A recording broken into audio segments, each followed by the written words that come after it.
Just a minute. I'm gonna get the tunes on real quick. Give me just a second. Oh, hello. Good evening.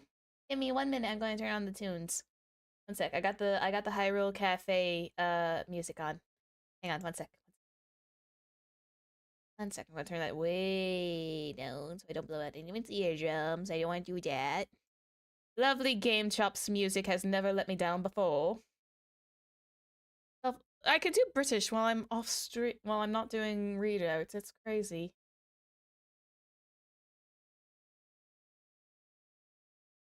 There we go. Perfect. Hello! Welcome back. I'm gonna turn this up just a hair. Well, I hope you had a good time waking up. Welcome to second well, it's not even an episode. It's the second stream of Sorceress Tea Time, where we just sit, we talk, we don't talk about drama or anything of the sort because, dear God, is that exhausting. Hello! No worries, take your time. But yeah, hi guys, happy Wednesday night. I am always, of course, joined by my lovely Yippee Chireen, who is going to be giving you guys a 1,000-yard stare until the very end of time. No, I forgot to get tea again. I have my tea. I have the tea leaves. But I want to move. I kept forgetting because I needed to move my kettle and move it a little closer. It's okay. I got ginger ale. I got water. We're all good. I really do need to I do need to, like, brew tea. I was gonna brew the white peach tea and actually, like, have it ready to go. But I forgot it. Because I'm a silly person who's been setting up a spray paint zone down in her basement.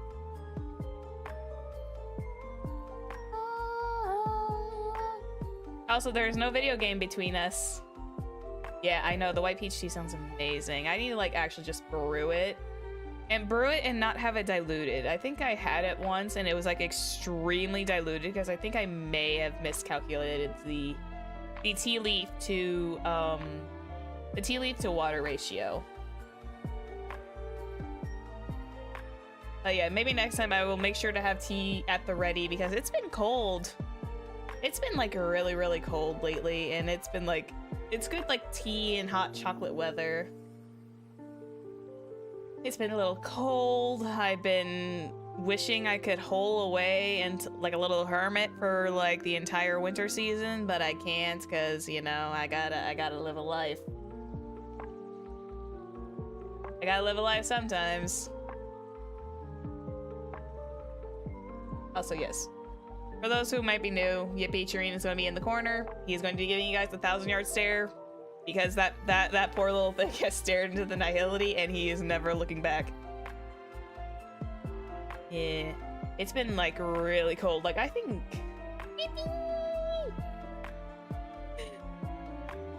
he's become like a little mascot meme at this point.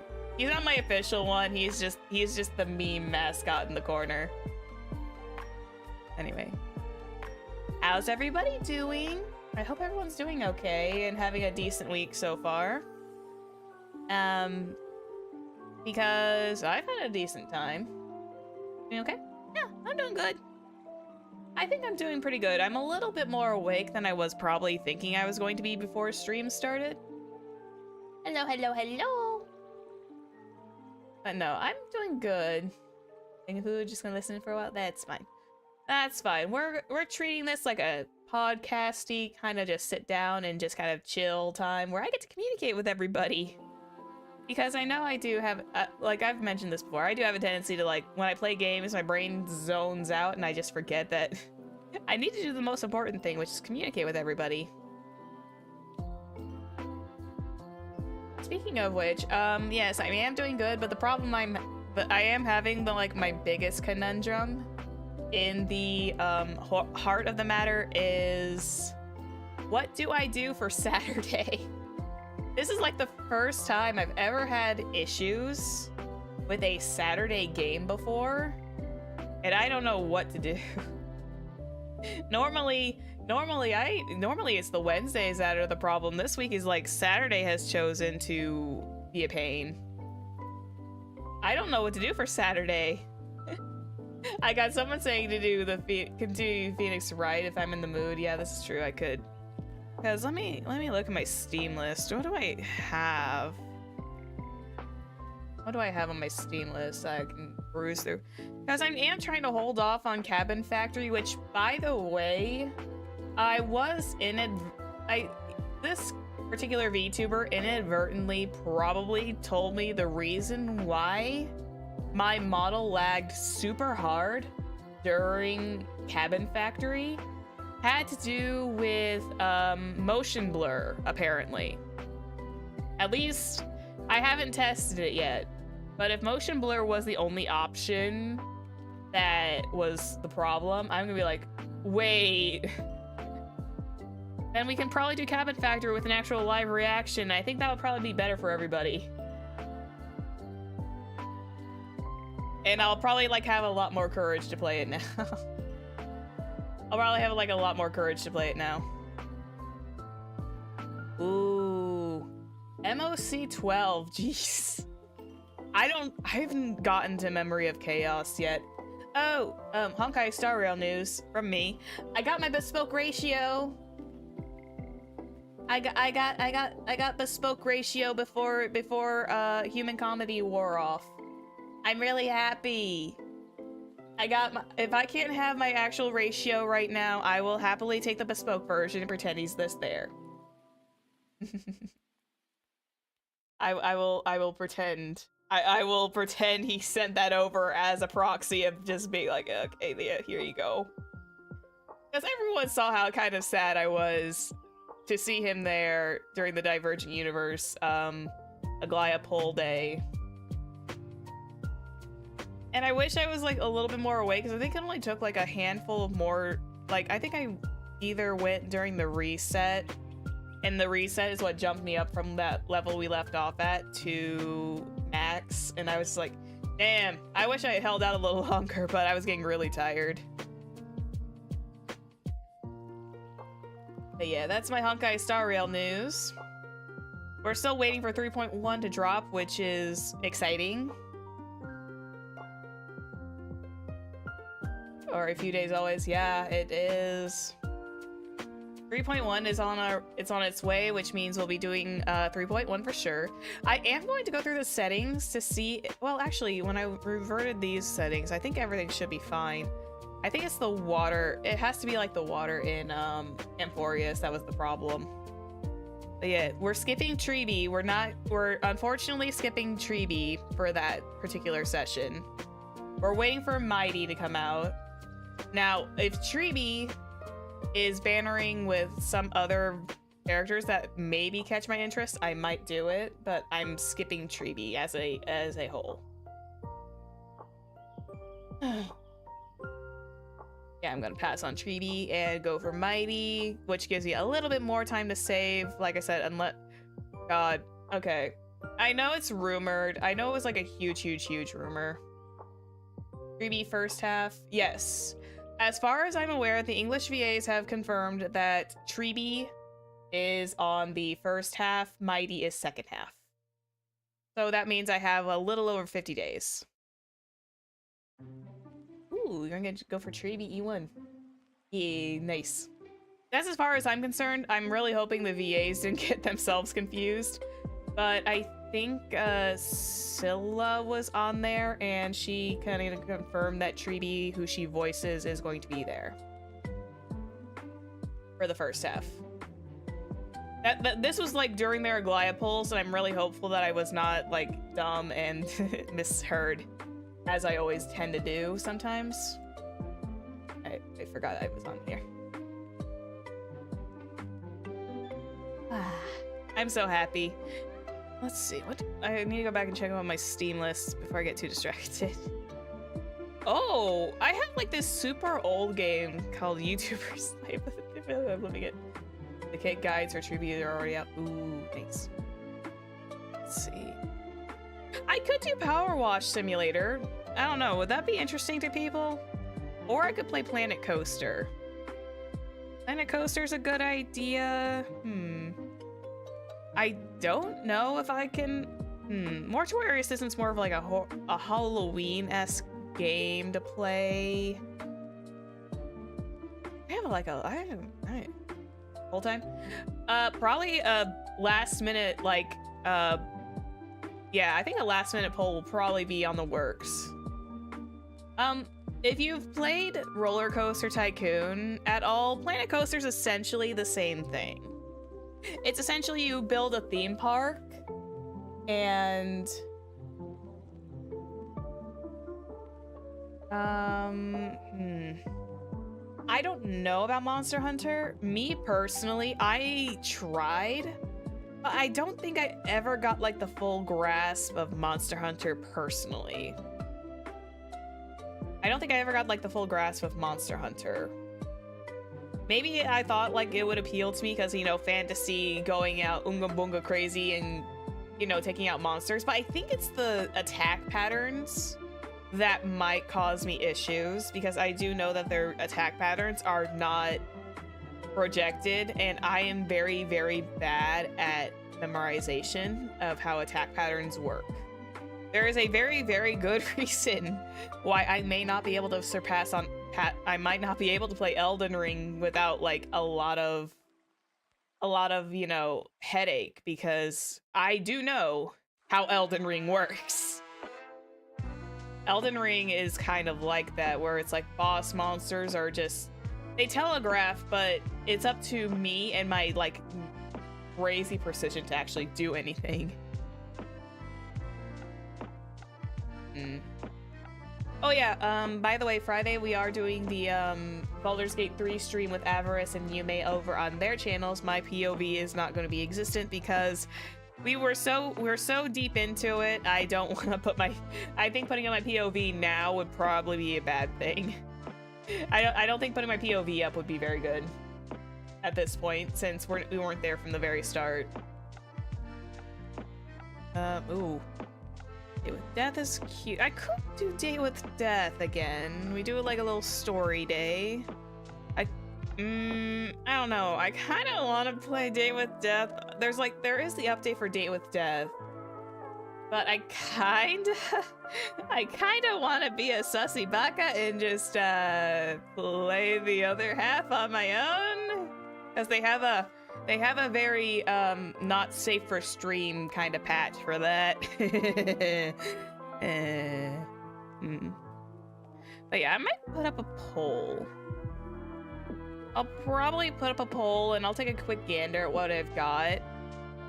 And we'll do like a little bit of a last minute poll. We'll hold it up until like Friday night, and then we'll do a quick 24-hour one, I think. Yeah. Let's do that. We'll do like a 24-hour poll. I'll get like 4 options, and then we can just do that. Because this is definitely one of those times where I think a poll is necessary. Yeah. Let's do that. We'll do that. We'll do that one after stream today. I'll put like a poll, put a couple of games in there. Yeah. So we'll put like a 24 to maybe 36-hour stream. If I had the stuff for it, I would probably get my...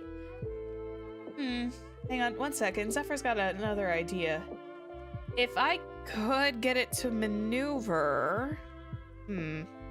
I'll think about it. I'll add it to the list and I'll see what people think. Because I intended to play this game anyways. It was the Legend of Zelda Ocarina of Time on the 3DS.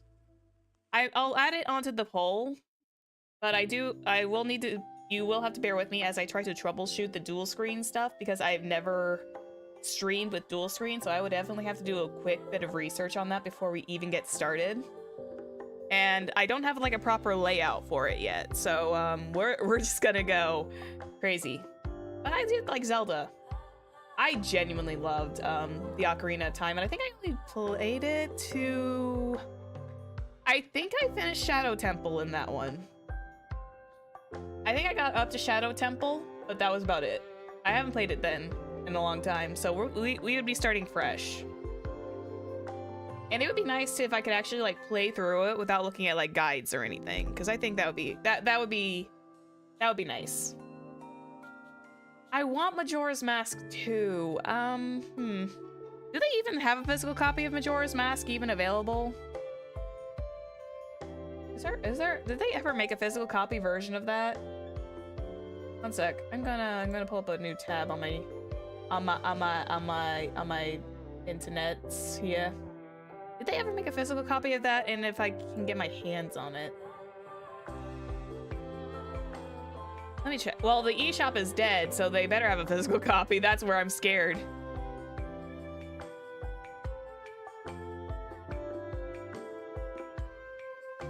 Hang on.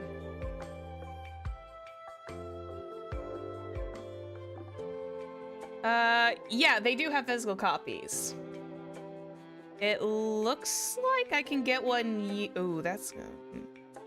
Yeah, it looks like they have a. This one's so cheap. Why should I be concerned? Oh. Ooh, okay. So this one I could. Ooh, okay. Yes, you can. I can actually get it for 3DS for the physical copy, which is good because Zephyr wants her copy. I'm gonna show this over here. Hang on. I'm gonna toss this link over to somebody else and show that to them. One sec.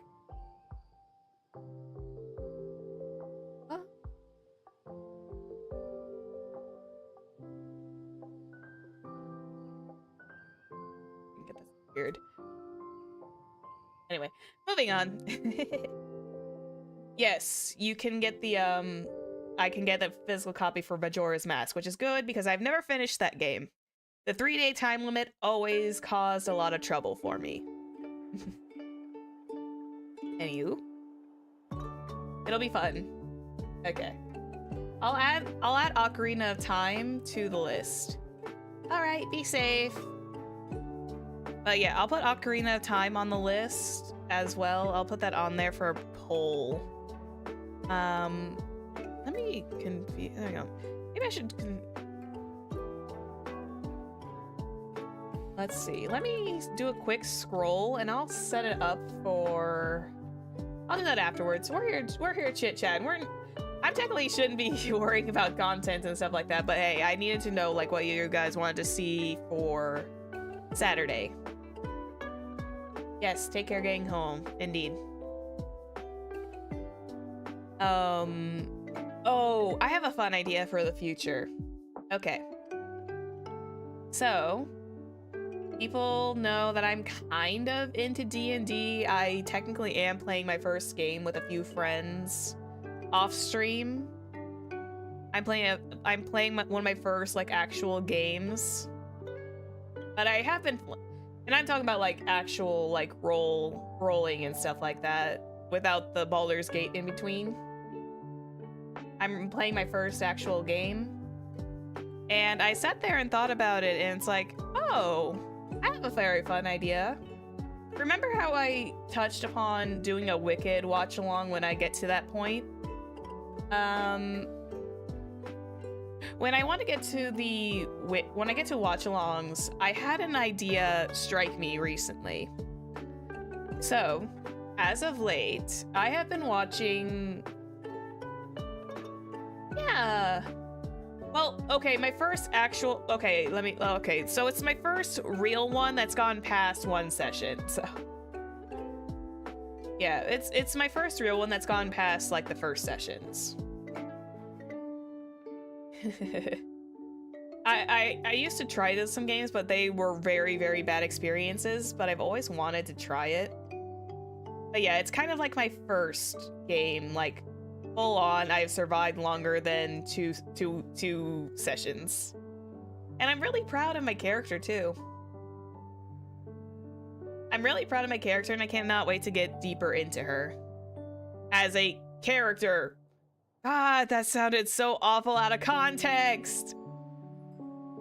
That sounded like really bad out of context. Do not take it. That sounded awful out of context. Anyway. Clip it and ship. No, don't clip it and ship it! No, okay. In full honesty. Okay. Anyway, what I was wanting to do, because recently I've been watching, and I have watched these guys for a long time. I was actually watching Critical Role's Campaign 3. I have been fully going deep into it and watching it, or more listening to it than fully watching it sometimes. Campaign 2 is my favorite. I was kind of hesitant on Campaign 3 due to some like early on stuff, but I started watching it, and the further I've gotten in, the more I've actually started like having fun with it.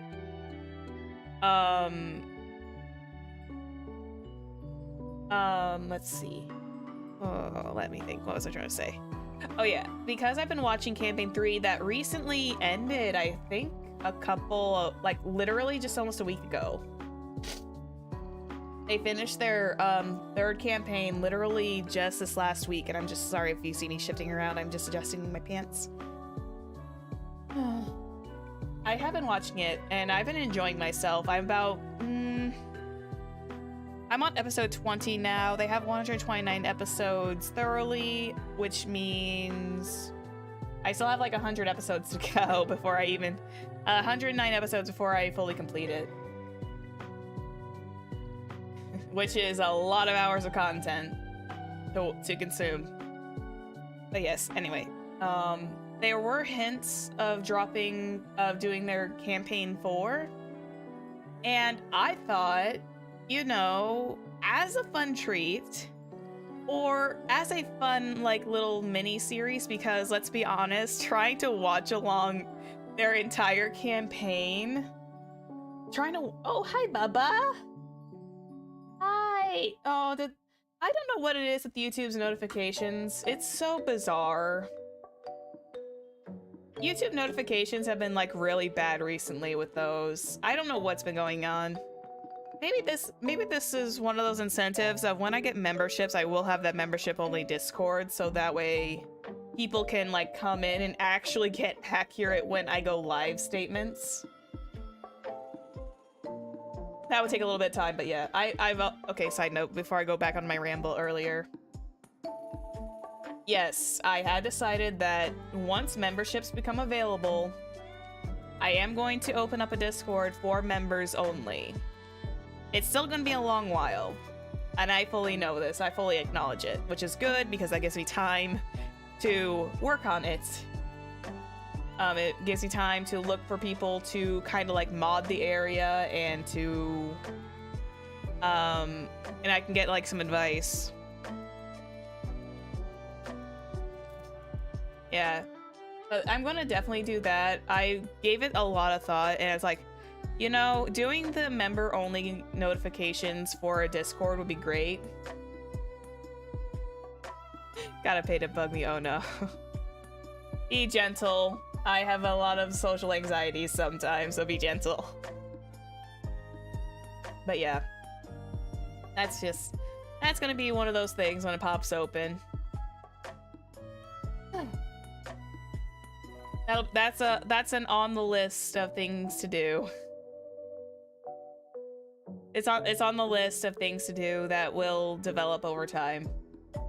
I haven't checked yet. Wait, hang on one second. Can I check on this one person real fast? Pardon me, I'm a little distracted. Give me 2 seconds, yeah?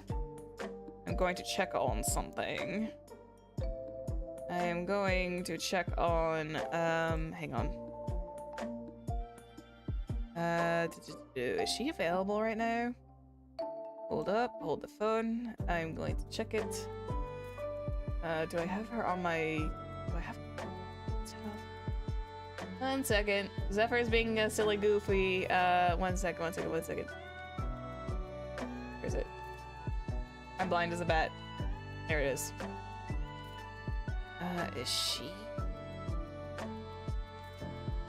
Or...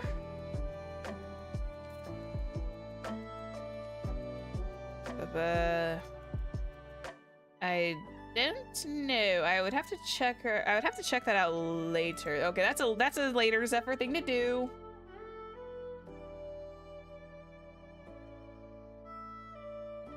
You make sure you get people to trust to work on it. Yeah, this is true. And I've got lots of friends who are very good in like other Discords who are I might have to look into and talk to. I might have to like snag a couple of their mods because I do know that they trust those kinds of mods, and then they've been very, very helpful. I'm definitely gonna probably put them on deck for now. But yeah, I'm going to definitely work on that. I'm going to definitely probably use an old Discord server that I had. I used it like once for my birthday, and it's gonna try to steadily be in development. I'm just gonna have to mark out what I want. And then we'll get a lot of people on board. I hope. But yes, anyway. That's Discord news. That's future Zephyr news. I did have an idea.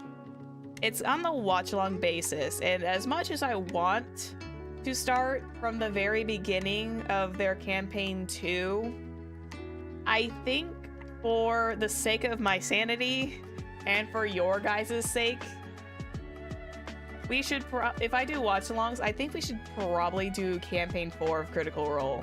I think that would be a blast to do.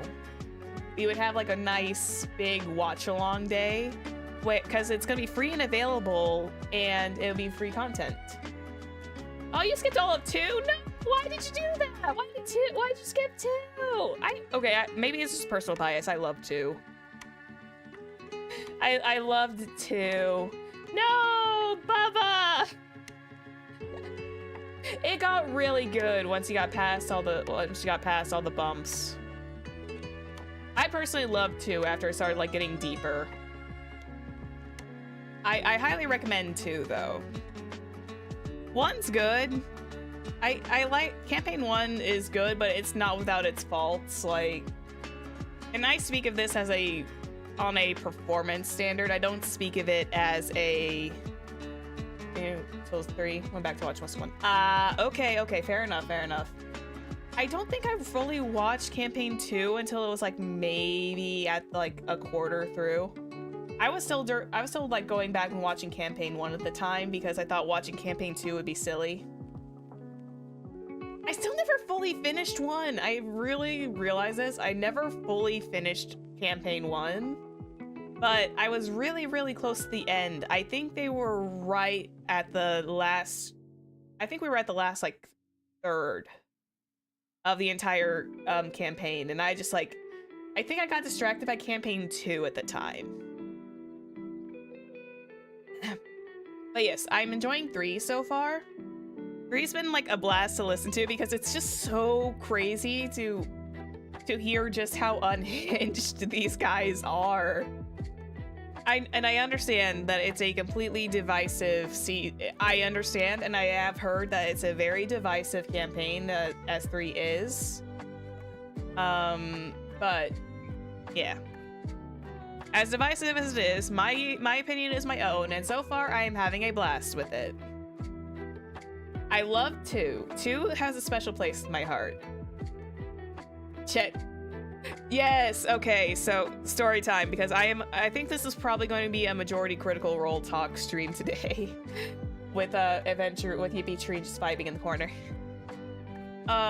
Yes, Chetney is one of my favorites. I cannot believe I am saying this. I didn't think I'd like Chetney as much as I did. I didn't think I'd like Chetney as much as I did. Or starting to. I also remember watching him from the one shot. It's like, yeah, he's not coming back again. Suddenly campaign 3 rolls around. Oh, hi Chetney. I've only heard people were satisfied with the ending.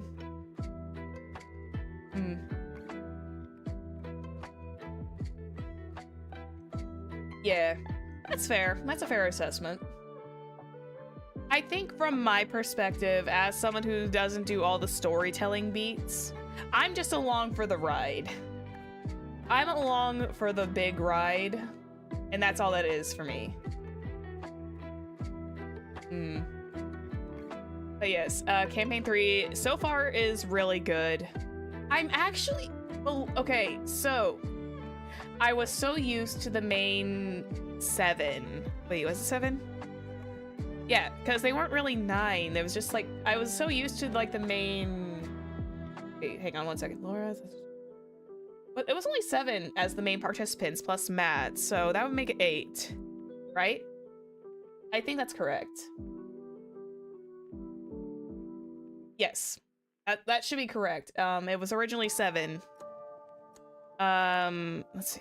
So, my brain is having a moment. My brain is having a math moment. My math is not mathing. It's Travis, Taliesin,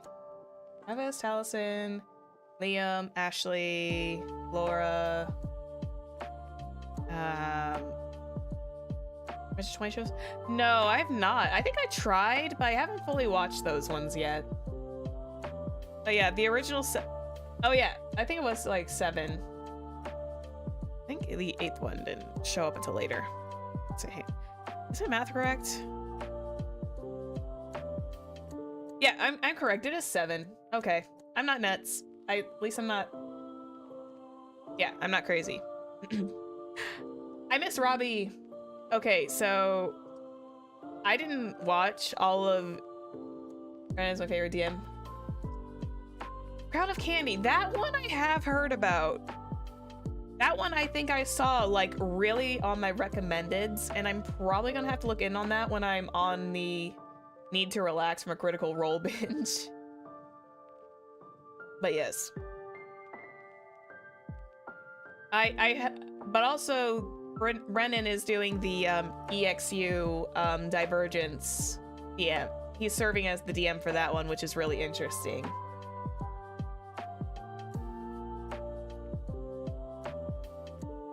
Let's see, what was I gonna talk about?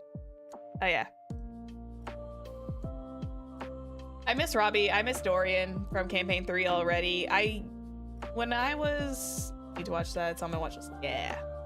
I like talking D&D with people too. I feel like such a sweet nerd now. I feel like such a little nerd now that I actually can like fully talk about this. Not that I couldn't before, it's just like I never really in depth got a chance to really talk about it. I miss Dorian from campaign 3 already. I think it was Monday when yeah, it was Monday when when I got to the episode where Dorian had to leave and I was like, no! I was so depressed. I was starting to like him being there. When I get comfortable around D&D, I definitely will give I'll play a couple games with you and Nori, definitely. Right now, I'm just working on getting comfortable with my current set of friends that we're playing with right now.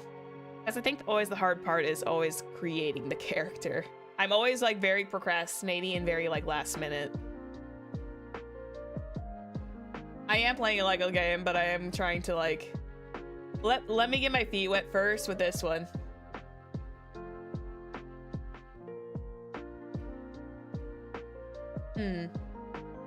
Just to think that stop playing it for no other reason than calling it nerd hobby.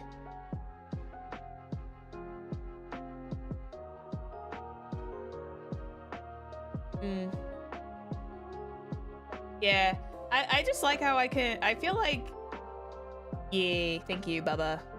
I think it's not because I never felt like talking about it. It's more of just like, I've been always so busy with other games and stuff like that. I never wanted to fully talk about things. And that's why I like these Sorceress Tea Times, because we're just sitting here and you guys are just listening to me go on and on about like a lot of random topics. And we just have a nice like little conversation together.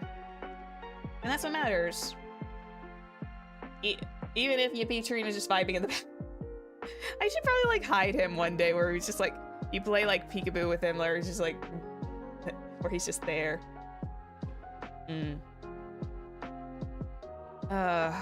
Okay, hang on. So I'm gonna pause my D&D talk for just a quick second. I am excited to say, I got my resin 3D printer working. I got it working. I ran my first official test print last Sunday, excuse me. And so far, everything has worked just fine. Actually, I used to have it upstairs here in my office space, but I ran into one little problem, and that problem is the fumes. So, literally, after a 24-hour rest on it, I had to move the big equipment down to my basement. I had to move all of my resin equipment into my basement for now, until I feel comfortable enough that I can, like, eventually have it where I'm hopeful that one day I can move places where I can, you know, have it somewhere else. Somewhere nearby. No. Okay, so I kind of explained this. Resin, no matter if it's epoxy or the 3D resin, is actually I'm going to say this, and this is because I have I've not experienced anything bad negatively on my end personally, but resin as a whole is a chemical, and therefore the fumes can be very toxic with prolonged exposure. So when I realized that, and I also realized that, you know, I have a cat that vibes in the office, and I stream in here, so sometimes I have to shut the door. I figured, you know what, for my own health and safety, plus my cat, I am going to move all my resin stuff into the basement where it's got a little bit more ventilation. And that's the key part. It's the ventilation. That's the point. Unfortunately, because it is the middle of winter and we're still currently suffering under negative goodness knows what outside, I can't open my windows and like and have it vent out. That would be a bad thing because I would be very, very cold. But now it's in the basement. There's a lot, and my basement's pretty large, so it's got like enough room to kind of like just spread out and just not be and like just diffuse on its own. And when summer comes around, I can kind of open up the garage. I can open up the basement door and just like let everything just like fuse out. So the webcam thing might be a bit of a while before I can start recording footage, but for the time being, it's at least safer downstairs. So that's good. That does not stop the future of hand cams, though. It just means that I will have the finished product up in my offices when it's all nice, it's sanded, it's ready to go, and we can do hand cams that time. Kendra was nice enough to send me a stand in which she uses for her own. So we might do hand cams at some point, hopefully sooner rather than later, but we are definitely kind of like hitting the starting verge. Yes, hands. You will get to see the little sorceress hands at some point. Yes, you will. You will get to see sorceress hands at some point. Hopefully soon, maybe like mid-spring is my earliest prediction. Because I still need to like get comfortable with the resin printing and everything. But yeah, we're on the cusp. Magic hands, indeed.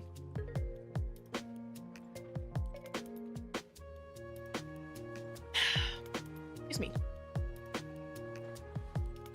Delicious. That was my ginger ale I was drinking. I'm not drinking soda right now. But yeah.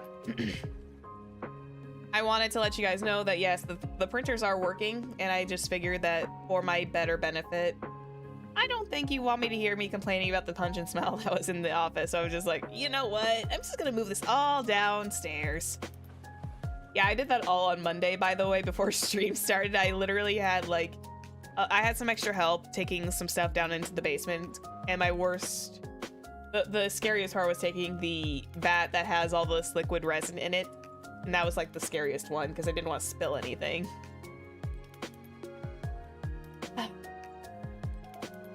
Yeah, that's my talk. I've got some more prints I got to do. I have some prints I'm ready to set up. I just need to get them started. I still have the Ron May mandolin that I'm working towards hollowing and giving drain holes to, and I can't wait to put that together. That's gonna be the Ron May mandolin is going to be so much fun. I'm so excited to put that together. It's just gonna sit on my shelf as like a prize, but it looks so cool and I cannot wait. I can't wait. It's gonna be a very, very big project too. I'm excited for that. Because it can actually string it too. It doesn't have printed strings. Those strings I have to tie on myself. Whew, pardon. Anyway, that was my that's my 3D talk. That's my resin 3D expression. One day, if I ever get to that point, if someone was able to make me an STL where I could print out of me, if like an actual like 3D rendered model, and give me an STL of it, I would be very much over the moon. Could you imagine? Could you imagine if that happened? Someone like went through all the trouble to like 3D sculpt a thing of me and I could into an STL, and I'm like literally live painting it. I think I'd be actually like near tears if that happened. I would genuinely like almost cry, I think. It's possible. It is. It's probably in the far-flung future along with everything else. A lot of what I want to do is like definitely in the far-flung future.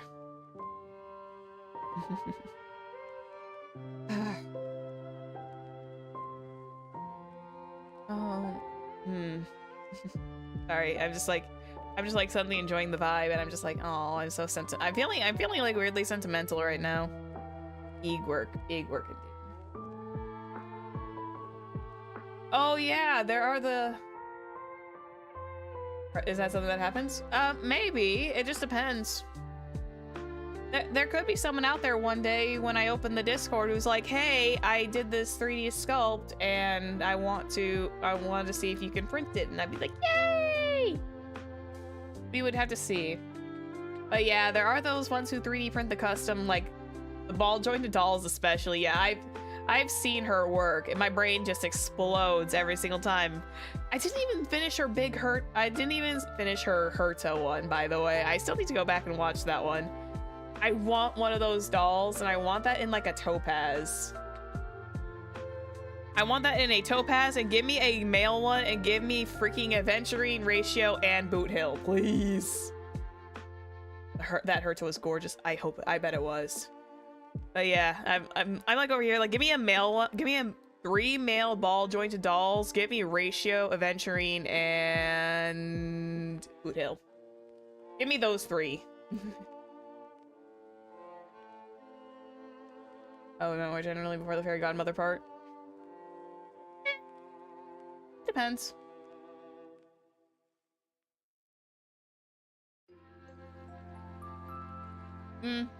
It all depends. Like, I'm not looking for a fairy godmother fix 'em up. It's just like, yeah, it can happen depending on what I show to people. I don't know. I'm just like excited, and it's just like me yapping on about some hopes in the future. Maybe I'll see it one day. Maybe I won't. It depends. The future is not fully written yet, but we will see.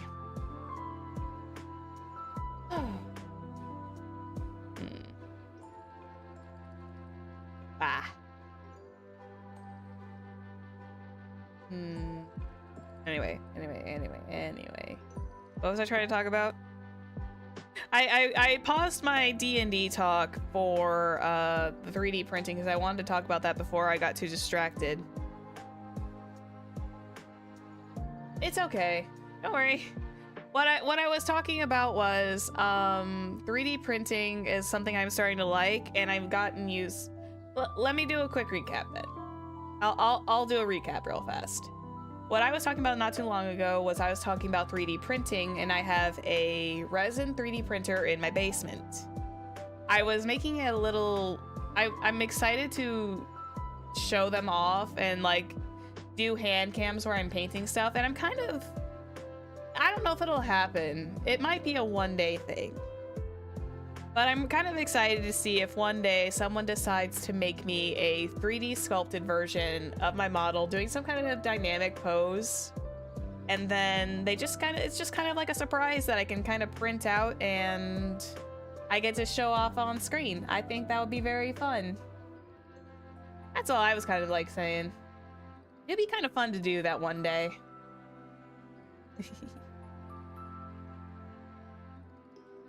I know there's like a lot of talented people out there too. Yes, yes.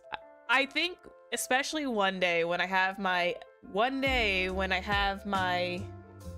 high fantasy outfit, which I really hope for in the future.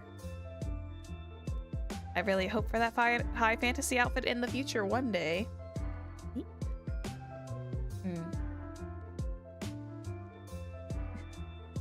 I hope to have that one day. I need to save some money for a while though. Ever see those Joe Cat crap diets? Yes. I'm glad he's back, by the way. I'm glad Joe Cat finally came back. And didn't Joe Cat also like revive himself as a VTuber as well? Yeah, this is not my current one.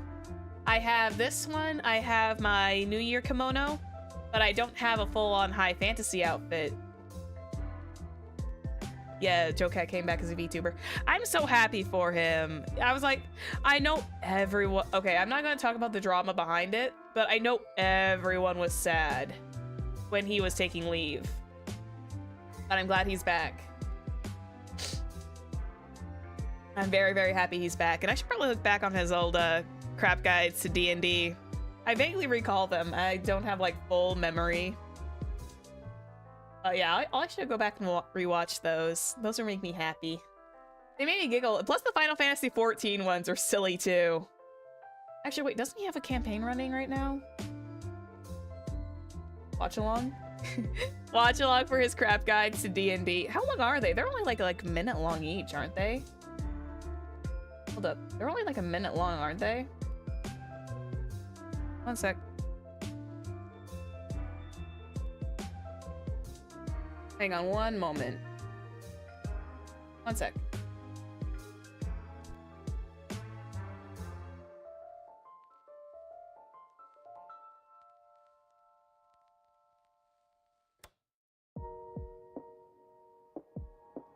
Guys, give me just like 5 seconds, okay?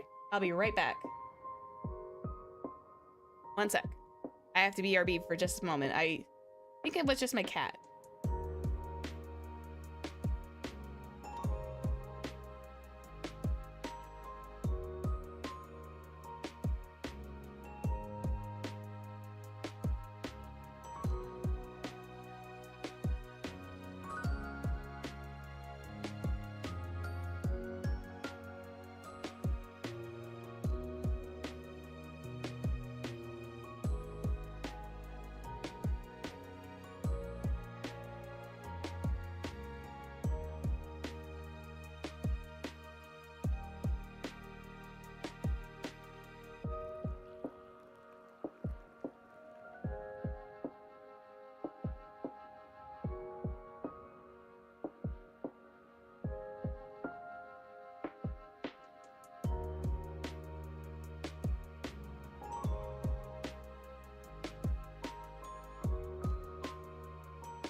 Okay.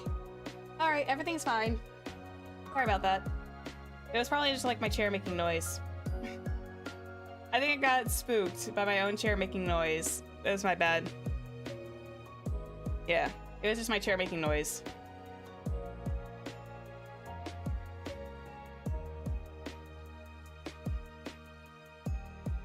Yeah, the cat's fine. She was apparently up in her tree. I heard a pop noise. And I wasn't sure what that was from, but apparently it may have just been my imagination playing tricks on me. We're all good.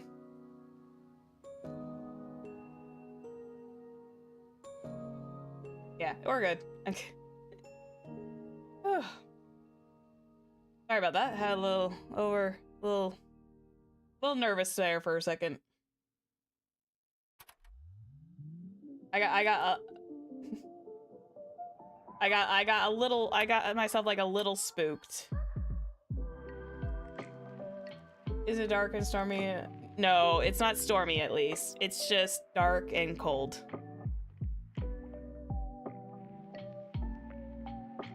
Oh yeah, he's got the root of... Okay, anyway, talking about Joe Cat again.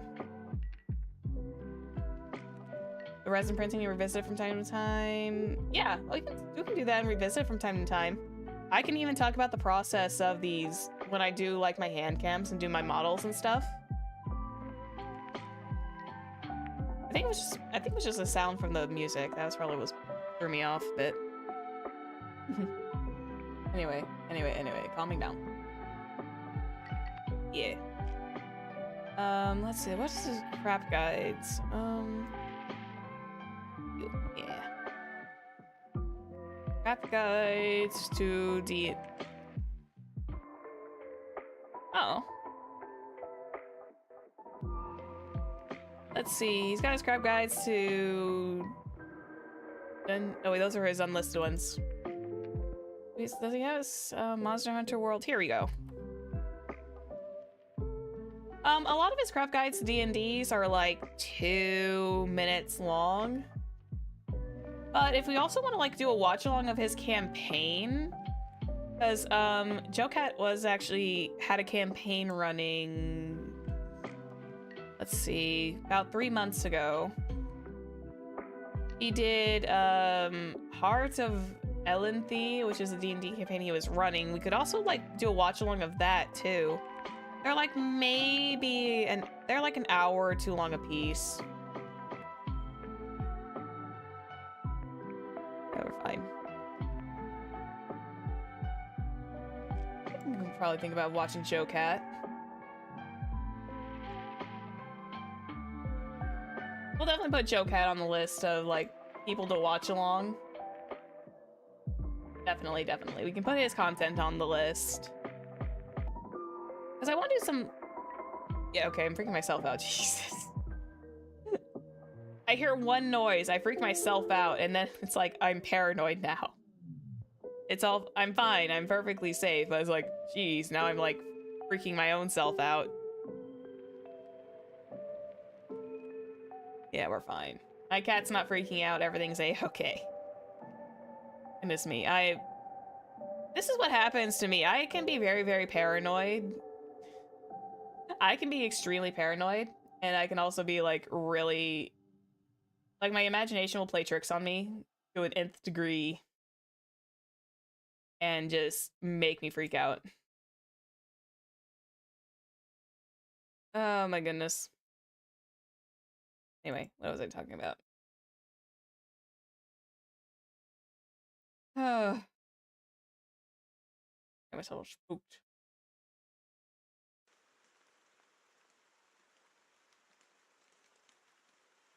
Eh. Oh, good. I just switched to Zelda and chill. That's fine. Checking on where it ran to at the end of that song. I love Game Chop Zelda's music. It's... Anyway. What was I discussing? I was discussing, D&D. That's correct. I was discussing Dungeons and Dragons. I was discussing Dungeons and Dragons, and I was talking about... Oh, yeah. I was discussing Dungeons and Dragons, and... Hang on. I'm trying to regain my thoughts here.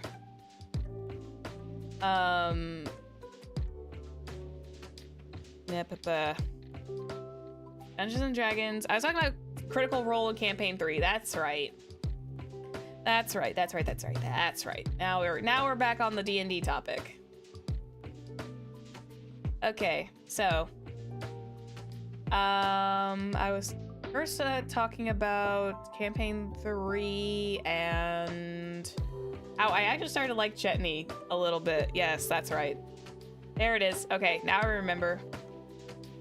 I loved I'm starting to really like Campaign 3 of Critical Role to death because I'm just loving how unhinged the characters are, because they're so, like, I don't know why. The unhingedness started with Jester from Campaign 2, in my opinion, And it just kind of like, it really escalated.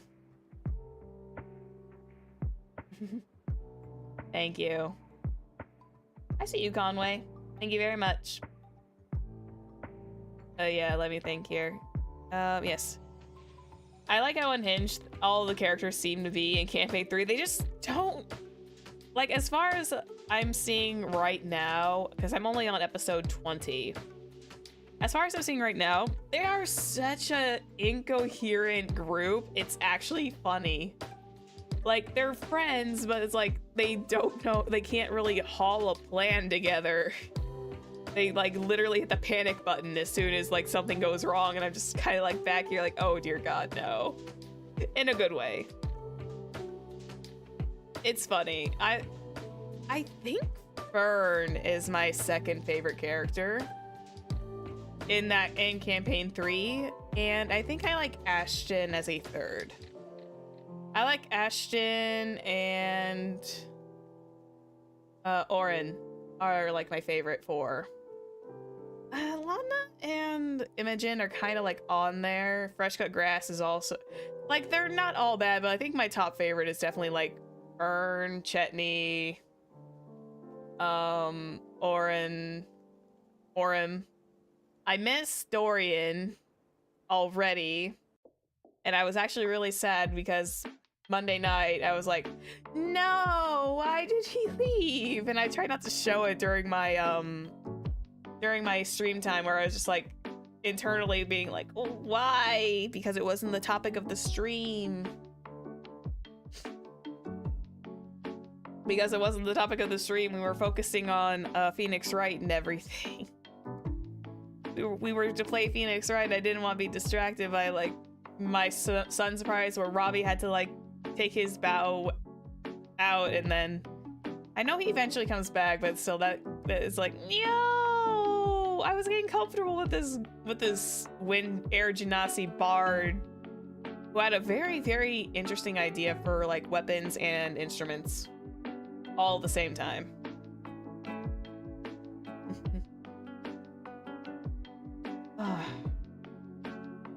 He was like one of those fun ones, and it's like, I wish I saw him more. I think Robbie would definitely be like a good fit if he was ever invited to be like a semi-permanent member. I think he would be very good with it.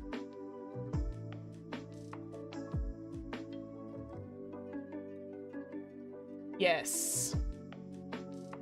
Yeah, the dynamics like that are what make D&D fun. Yeah, they're not too coherent. They're like coherent to a point, but the moment those roles start going off, it's like, oh no, they had to now start thinking on their feet, and that's what makes it so much more interesting.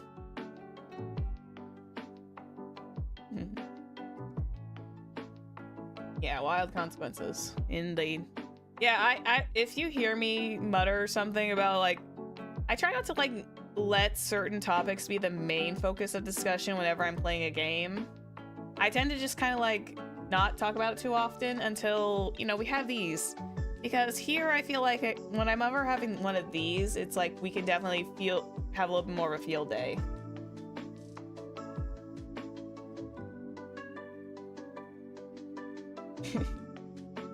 You know, it's like a character sneezes and accidentally burns down a house, solves a murder, and kills the guy that the party is supposed to be rescuing all at once. Yeah, that's a thing. And that's what Campaign 3 is so far been like for me. It's just like one thing goes wrong, and then eventually it all comes back together, but it takes a little bit for it to get there. But yeah, when I talk about stuff for other games, it's just like, I try to stick to what the game is versus what other things are. But hey, I like these little moments where I feel like we can very much openly discuss it in a good way. Let's see what's going on in my Discord world.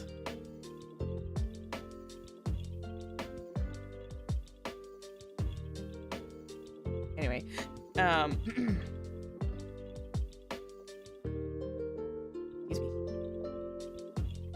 but yeah, I'm only on like episode 20, so I can't really give my full thoughts on Campaign 3 by itself. I just like I was like, I never actually watched the Search for Grog special because I know that's where Bertram Bell came in. I never watched that one fully. I just remember seeing the animatics of it and how crazy Bertram was and how just utterly insane the first campaign characters had. It was like Stubby, it was like the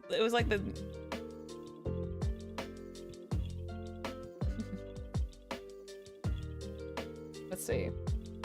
What was I talking about? Wait. Yeah, it was like, there was like the one piece that I recall. It was like the one-armed Percy animatic, and that's where actually I started my Critical Role enjoyment, was literally animatics. Just like, you know, those little voice clips when people like animate the happenings about it. Those were so much fun, and that's what actually got me into the whole entire Critical Role thing, and I really started to get like into it. I still remember, dear God, their Geek and Sundry setup at the very beginning was really, really rough because they were very loud. They did not have much for audio softening, like noise diffusion is the word I'm probably looking for. Because wow, they could be uninhibitedly loud because of the lack of auditory muffling.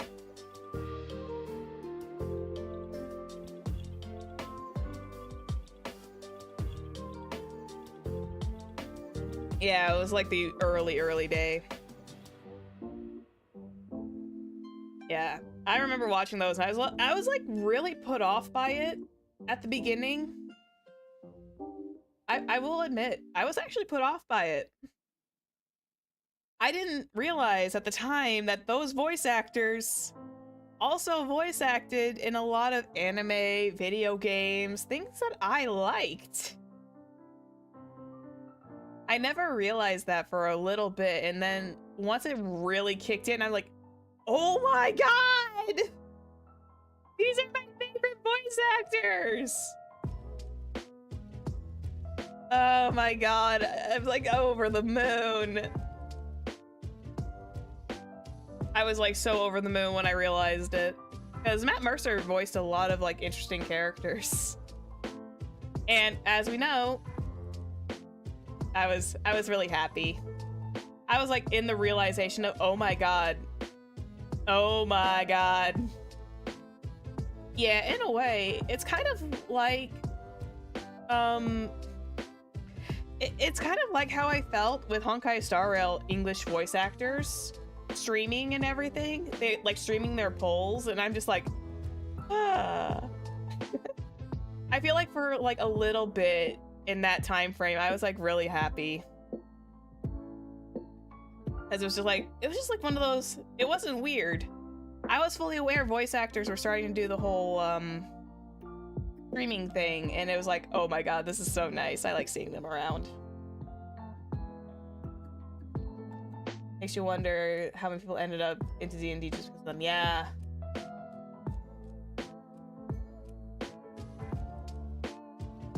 Hey Bubba, welcome back. Oh yeah, we can't exactly get Matt Mercer's character he plays in Baldur's Gate due to incidents. That's true. Also, welcome back, Bubba. Whew, pardon me. I'm just really, I was just so happy when I realized it. And then it's like, you know, it's kind of like that feeling that once you start hearing voice actors, you can't unhear them. Like, even when they're voicing a completely different character, you can just like,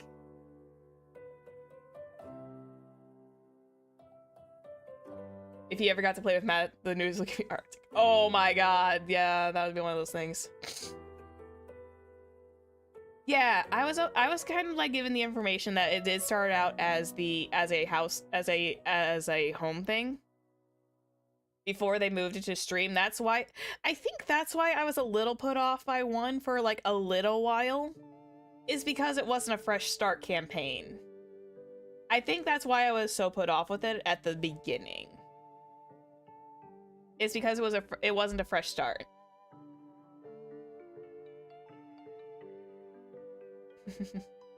Oh well.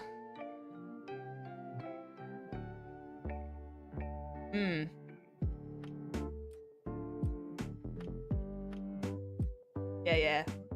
Matt Mercer and Laura Bailey have been like everything. Like Matt Mercer's even in Phoenix Wright. He plays in the Spirit of Justice. He plays as the prosecutor in that one.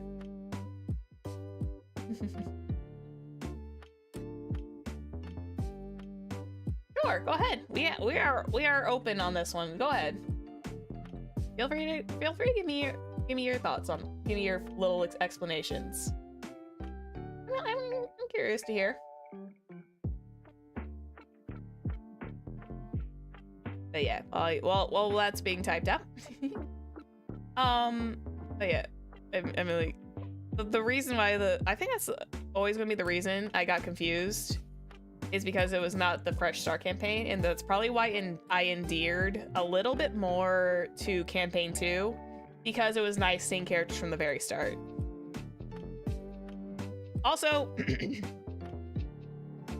is a crazy thing to say, but before I started streaming myself, before I got comfortable with the idea of streaming in general, back when I watched campaign 1, I had a very, very distinct feeling that Percy and Vexalia were going to be together. Also, hi, Sparrow. Happy Wednesday night.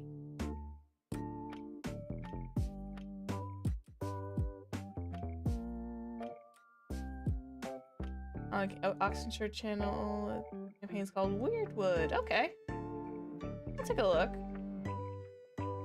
I'll take a gander at that too. I like watching these live plays. I love watching live plays. And yes, Vexalia will forever be really gorgeous.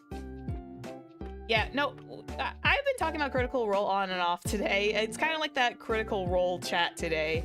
We're kind of mainly talking about Dungeons and Dragons and Critical Role in general, because I'm at that hyperfixation state where my brain is like, I'm watching campaign 3 and I've been enjoying it. But I'm also just kind of like talking about my main experiences of watching Critical Role and everything. I've had so much fun. Yes, Vexalia was one of my... I think Vexalia and Percy were actually my favorite characters in campaign 1. I could sense their dynamic from like ages ago. Yeah, live shows are amazing.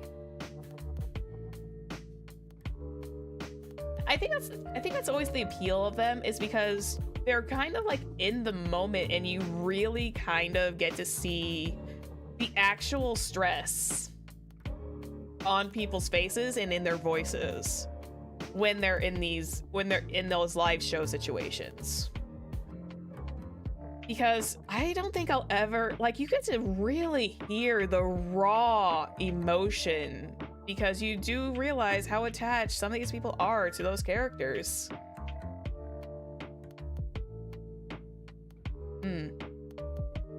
Yeah.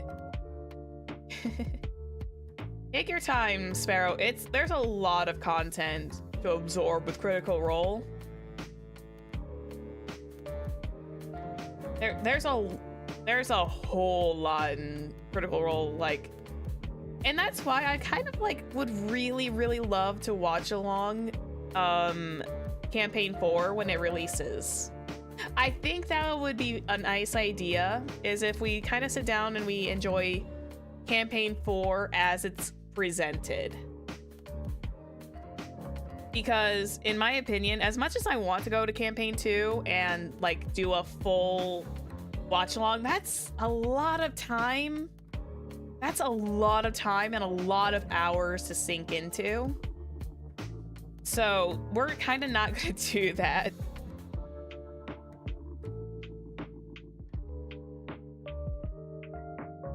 Dagger of a heart system. Oh, right. Interesting. The dagger heart system. Okay. We'll see. I'll be excited. I want to see where this will take them. I want to see where this journey is going to take them next, because I think 3 was the official ending of a... oh god, has it been 10 years? Wait, it has been. It's been technically a 10-year journey of it. From campaign 1 to 3, which had like the biggest overarching narratives and connections. Oh my god, this is like Final Fantasy 14! I just now made the connection. That thing has been going on for almost, that's been like 10 years. Oh my god.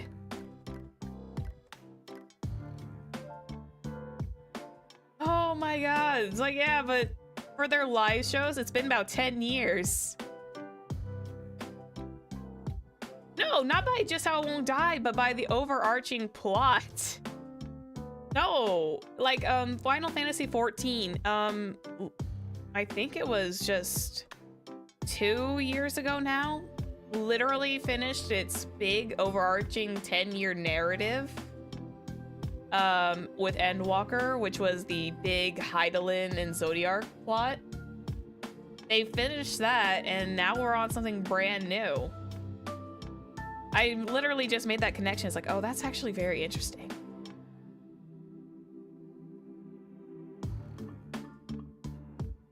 But yeah, I'm kind of curious to see how they're going to take Series 4 once it reaches that point. And I think, once again, doing a watch along will be great. We kind of like do that to keep up. And for those who...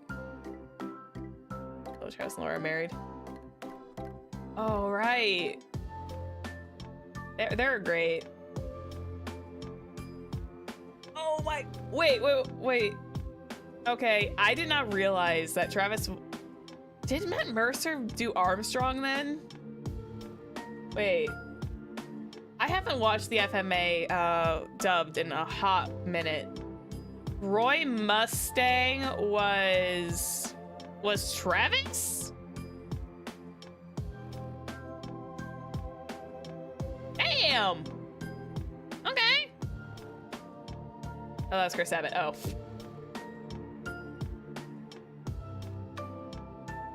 Oh. Love the skit of Majesty. There's just so much to love about them. I actually have a plushie of Frumpkin, by the way. Yeah.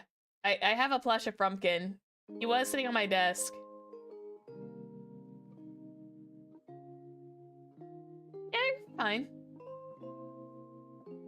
I see a lot of English voice actors pop up every now and again, and now that I'm like really, really understanding them, or seeing like all the roles they play, it's like so much fun just being able to pick them out at this point. Oh, quite literally fantasy football. That's cute.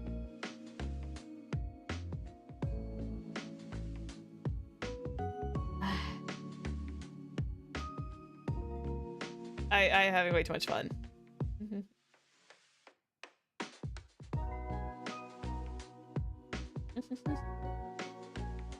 I just like how I play the antagonist Sacred Star, Milos, the FMA Brotherhood. I see.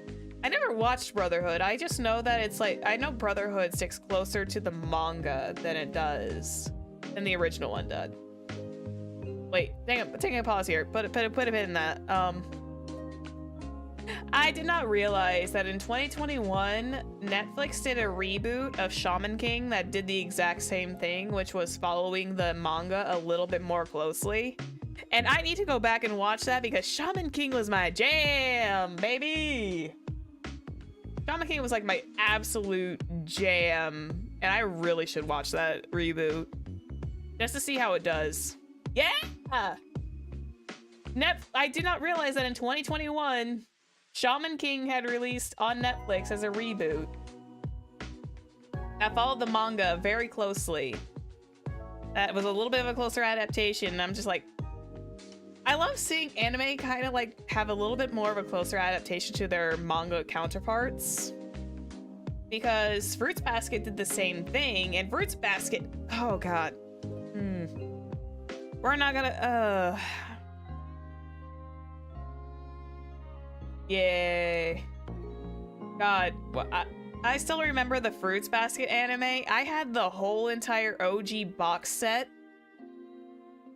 and they ended it so badly.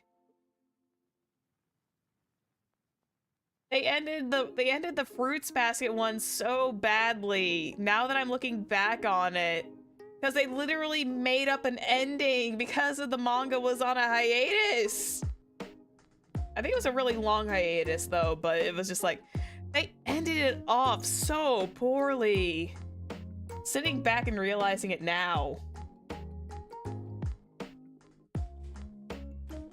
Toru made me love Laura Bailey. Yes! And oh yeah, Toru was voiced by Laura back in the day too. And you can really tell. Like, looking back on that now, you can really tell that's Laura. Especially her high-pitched her screams. Rama 1/2 got, oh yeah, Rama 1/2 got a reboot as well. I remember that too. All the old voice actors. Oh, lovely. I don't think I've fully watched Ranma 1/2. I think I only remember the Baka song from Ranma 1/2. That's like my only remembrance of it. That song was like everywhere back in the day.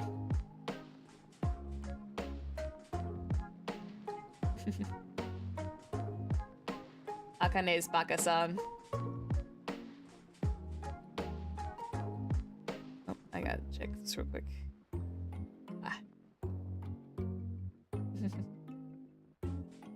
Let's be honest, Laura's a really good voice actress. I give a lot of props to a lot of voice actors and voice actresses. They do a fantastic job. And I'm glad that they got, like, I'm glad that the cast of Critical Role has something else they can do between their actual, like, voice acting gigs. Heck, even Ashley Johnson, who was... Which, I think that's why I'm so attached to Fern. Is because Ashley has a lot more of a presence. I'm gonna roll this back. I think the reason why I like Fern so much in Critical Role Campaign 3 is because Ashley is so much more regularly there. Fern is probably her best character. Yeah, that too.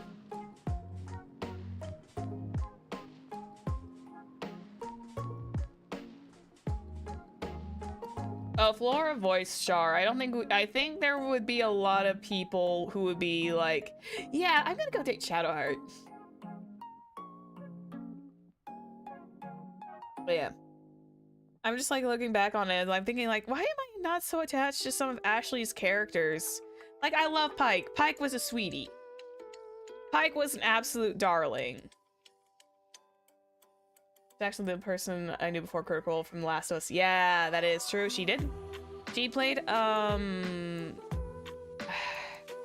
haven't played Last of Us, but I know she and Laura actually did play in there together. Especially in The Last of Us Part 2. She played Ellie, I think, is the character name, correct? The one that Ashley played. Ellie, yeah, okay, good, I was correct.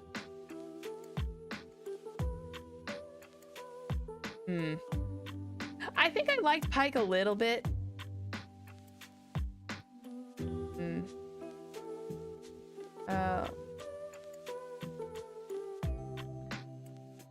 To watch along, I would definitely try to watch. Yeah, I need to like make a list of watch alongs to do, because I know Campaign 4 is definitely going to be on the list of ones to do, because I think that would be a very fun one to do in that course. But yeah. Pike was okay to me, but it's like, I think the only reason why I wasn't so endeared was because, again, Ashley's presence was not there because she was always constantly going back and forth, filming and everything. And Fern is just a blast because Fern is so unhinged. I love Fern. Fern's the best.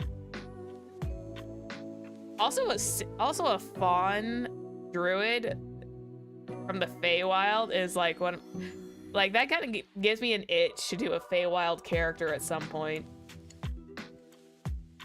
Cause I think that'd be just so cool.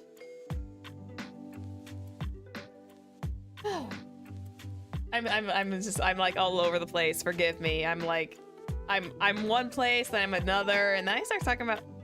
I love how it's like I talk about scheduling things, and then we talk about what my normal hobbies are, and then we kind of round it all over into something that's like going to take the majority, which is talking about Critical Role. Laudna is also great. Yes, Laudna's cool. I think. Definitely Laudna's on the top of the list too, because Laudna's got a really interesting backstory.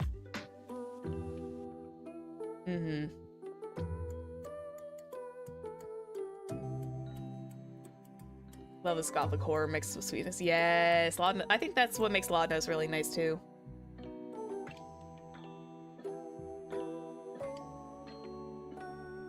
What I find unfortunate is when you know the voice actor and actress is amazing, but the voice directing fell short of the in some games and media. Yeah, this is true. Fantasy is my thing. It really is. Fantasy is definitely like my biggest high-key genre that I love to pieces.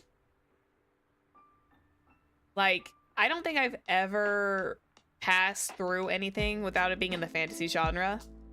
It's kind of like, okay, I'm gonna roll this back to Honkai Star Rail for just a moment. I think half the reason why I wasn't really keen on Honkai Star Rail at the time was because it was a sci-fi RPG. And at the time, I didn't fully immerse myself.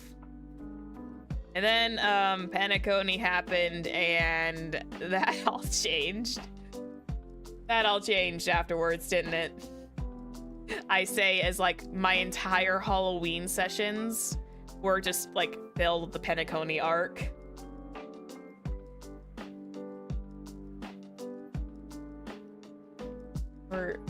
How much have you read on the Forgotten Realms lore? I've not looked at the Forgotten Realms lore. I think I don't have like that much perspective on it. But I have heard about it, but I could probably look into that too at some point in the future as well. Like recently, Eladrin Druid Wizard multiclass. That's so fun! I'm just like, I'm so happy that I'm excited to be Dungeons and Dragoning with some friends. And at some point, maybe, and as Bubba said, the door is always open if I ever want to join him and Nori for a round of D&D. Forgotten Realms lore was crazy. So, okay, I remember. Okay, so anyone ever look up the series Unforgotten Realms? It's a really funny, like, mini animated series that never fully got complete, and it's such a shame that it never got finished. But it was a big hoot back in the day. I used to watch that thing like religiously, especially like the first few pilot episodes before they changed everything again.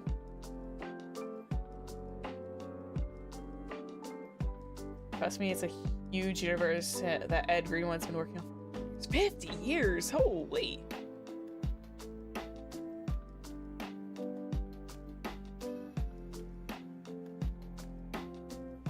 Currently doing Rick and Morty dungeon. Oh, that's cool. Okay, so if I ever play another game, I want to do it more based around Humblewood. The one with the cute little owls and birds. I think if I ever want to try something like fully like as an expansion, I want to do the Humblewood. I want to try Humblewood at some point because that sounds like so much fun.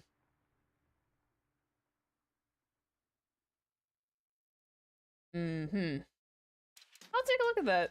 Maybe I'll be a membership stream where we look at some oh my god, I have a membership stream idea now. We'll look at like Forgotten Realms lore. That'd be a fun thing to do. Ah, I love content braining.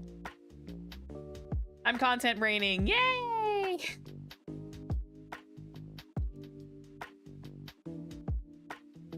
I definitely need to make that poll tonight too, though.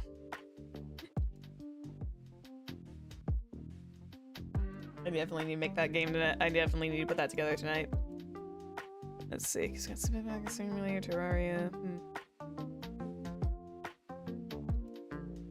Can really turn that into a series. There's so much. Oh my god. I think for fairness, I should probably make that a Memshi stream series.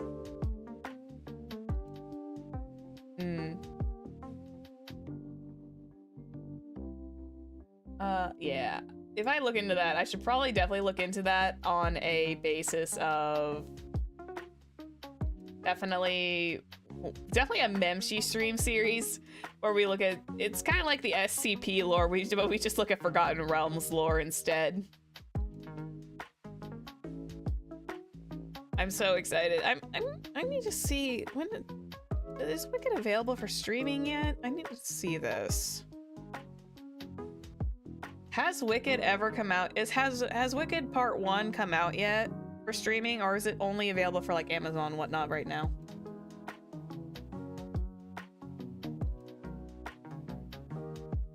I still need to look that up.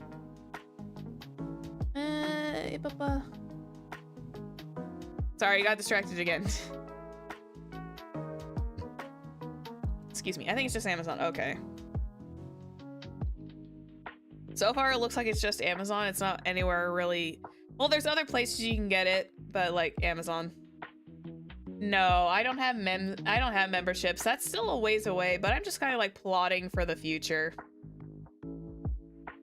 I still want to do the Wicked watch along though. That's gonna be public, and I need to like I want to look into when I want to do that. Because watching Wicked, it will be amazing, and we all kind of like settle down. And we watch that together. Yeah, no, my memsheets aren't open yet. It's gonna be a bit.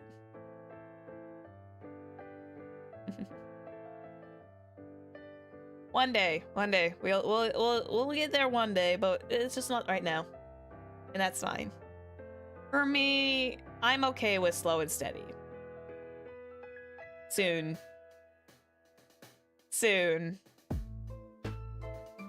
Yeah.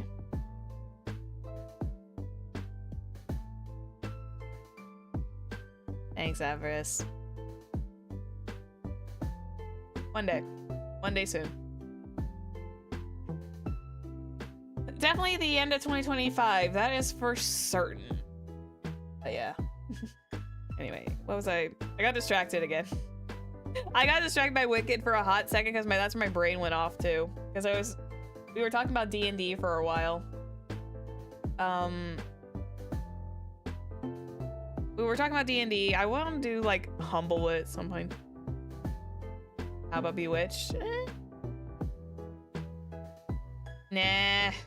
I think I've watched Bewitched like several times over, but I haven't seen the new release of Wicked. That's kind of like what I really wanted to see. I want to see the new release of Wicked like fresh.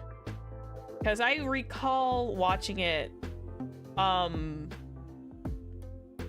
you know, back when certain things could be put on YouTube, and some of those were performances, and some of them were not the best quality.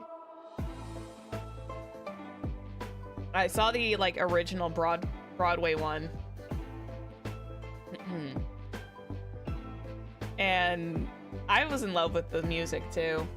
I literally listened to the new version of Defying Gravity, and it's like I'm so happy because I'm gonna say this. I did not expect Ariana Grande to sound so close to the original Glinda.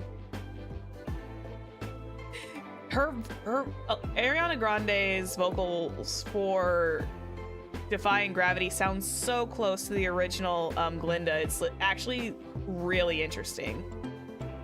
They sound actually vocally very similar when they sing. It's like not fully the same, but you can tell like there is a lot of like they managed to like mimic the vocal tones so well. And then you got Jonathan Bailey singing. Oh, what is that song? John Bailey, what do you sing on Wicked? Hang on, which one was it? As he plays Fiero, my brain can never remember that song because I don't think I've ever listened to it that much. Hang on.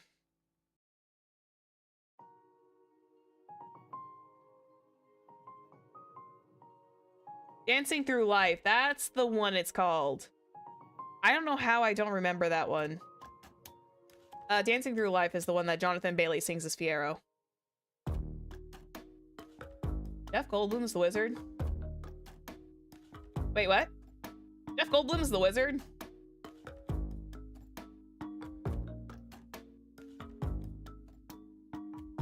What? Wait. Is Jeff Goldblum in the is he in the new Wicked? What? Hang on.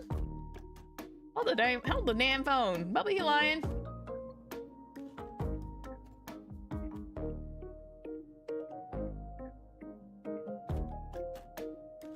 No, I haven't seen Wicked yet. I haven't seen the new one.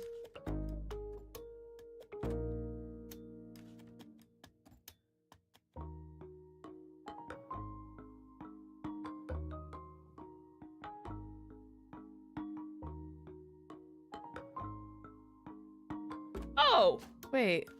Oh my god, I never noticed that. Hang on, let me put the picture here. Oh my god. His makeup actually looks really good.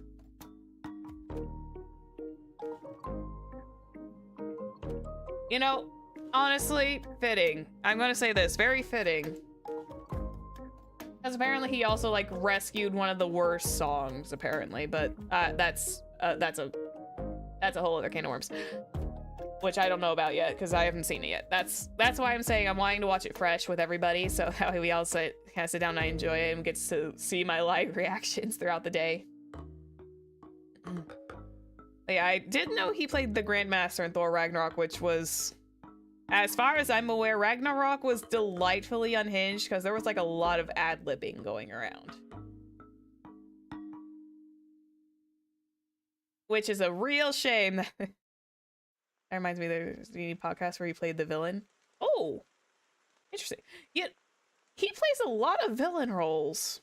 You know, he actually fits. Never mind. The shoe kind of fits if Jeff Goldblum is playing playing villain characters. It fits. What were we talking about? We were talking about D&D, and then I got distracted by Wicked for a few minutes, and then we realized that Jeff Goldblum plays the Oz in the new Wicked musical. It's good. Not much. There's a case of the what's good? Everything's good. We're having a good time. We're having a very good time. We were mainly talking about Critical Role and D&D for a little bit, and I kind of got off trail because I was talking about Fern, and then we got talking about actors again. Yeah. Because I was explaining how much I was enjoying Critical Role and how much I was enjoying Campaign 3 so far, which is a shame that it just ended. Pathfinder 2E. No. No. I am a late bloom player. I am a late bloom player, so 5E is the only current version that I understand. Yeah, 5E is the current version that I can understand.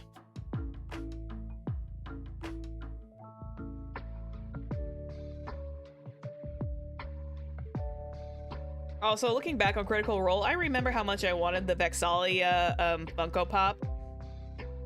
Even if Funko Pops are like considered cringe and everything, the Vexalia one was really cute. And I think I think the Vexalia one was only available at certain store locations. And I'm kind of sad I missed the opportunity.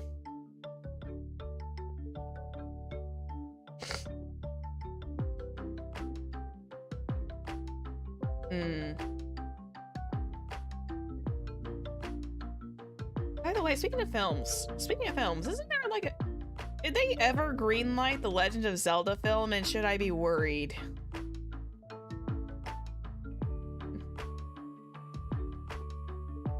Hang on, did they ever greenlight the Legend of Zelda?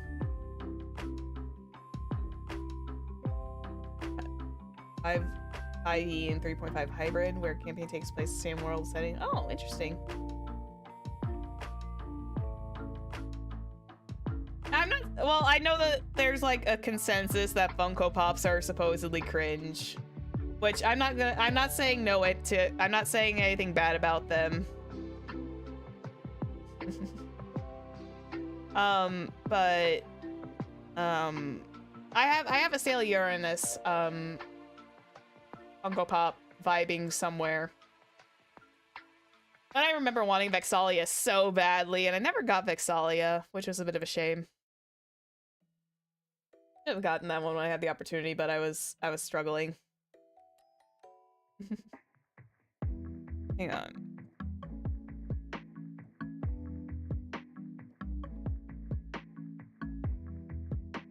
Yeah, so apparently they have discussions. I'm not too worried the fact that the Zelda movie is live action, by the way. I just want it to be good.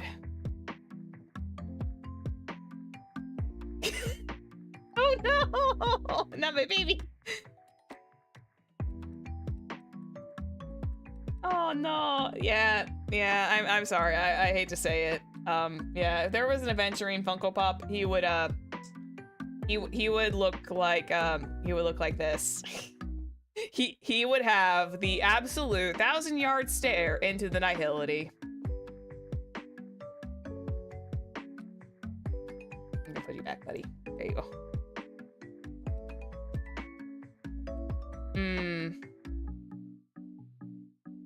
It's produced by the guy who did Morbius and the writer from one of the Batman vs Supermans. That's a bit of a shame. Yeah. I'm nervous, but I will hold out for a very... as someone who has not watched Morbius or any of the Batman vs Superman films, I have a very, very, very small shred of cautious optimism for the Zelda one. Is it going to, are my hopes going to be completely shattered? Oh yeah, probably.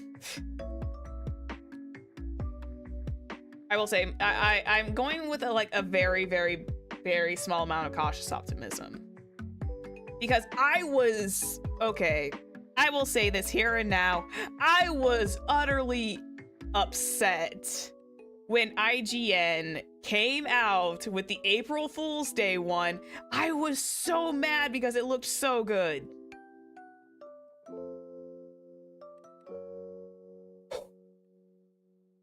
There's a lot of pent-up rage down deep down in there.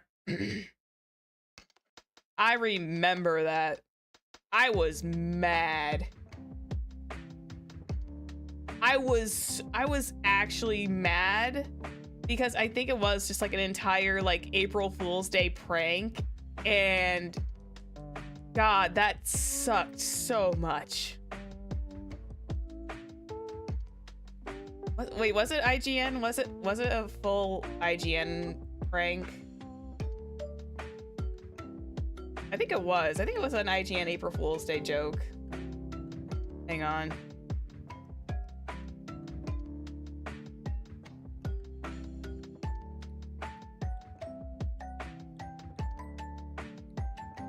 Yeah, they did.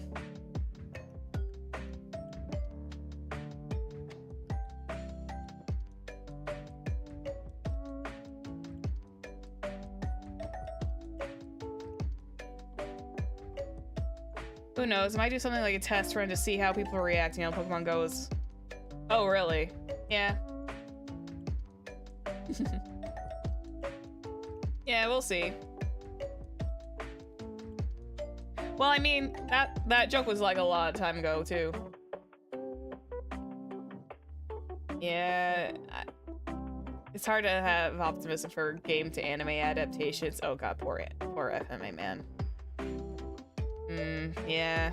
I think the only good one that ever... Okay, I'm fully honest. I think the only ever good game to movie adaptation, and I say this as someone who has also not seen this movie yet. I'll go shop. Alright. Have a good night, Bubba. I will say the closest one to the best game to movie ratio has got to be the last Super Mario Brothers movie. I haven't seen it, but it looks like it adapts everything really, really well.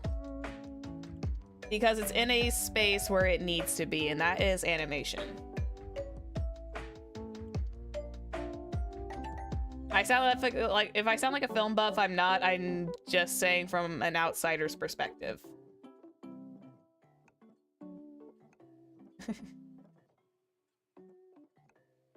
Also, I think the other game to... It's good, you've seen it multiple times. That's nice. I think the other good... And I say this with a grain of salt and like absolute pure bias. One of the other best game to animated states is, I'm going to say it, I do think Legend of Vox Machina actually did really well. The recent one with Jack Black and Peaches, yeah, and yeah, the Jack Black playing as Bowser was the one I was talking about. Let's not think about the Minecraft one. I have nightmares. Yeah,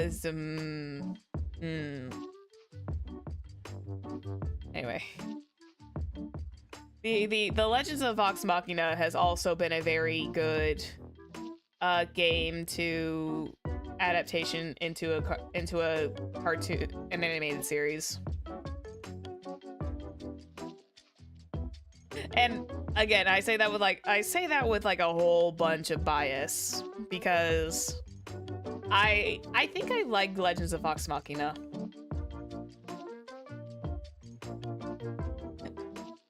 Oh no. If I say that, okay, I've never seen Arcane. I've only watched like one episode of Arcane and I forgot to go back to it. I never watched Arcane. Not all the way through. But it's also, I do know that it's got like a lot of high praise as well. Because the animation is really good. And I believe it. The animation is really, really good. But I've never fully watched Arcane. Also, I think the only reason why I don't connect with Arcane as much is because I don't play League. Even though it's really good with, something you're missing too much is... It's good, yeah.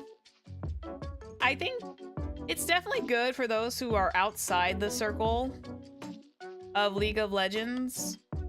And good for those who also play it. It definitely strikes that space where it's like, it's good for both worlds. Yeah, I do know that. That's why I was saying it's a good like point of reference where you don't have to play League in order to enjoy Arcane.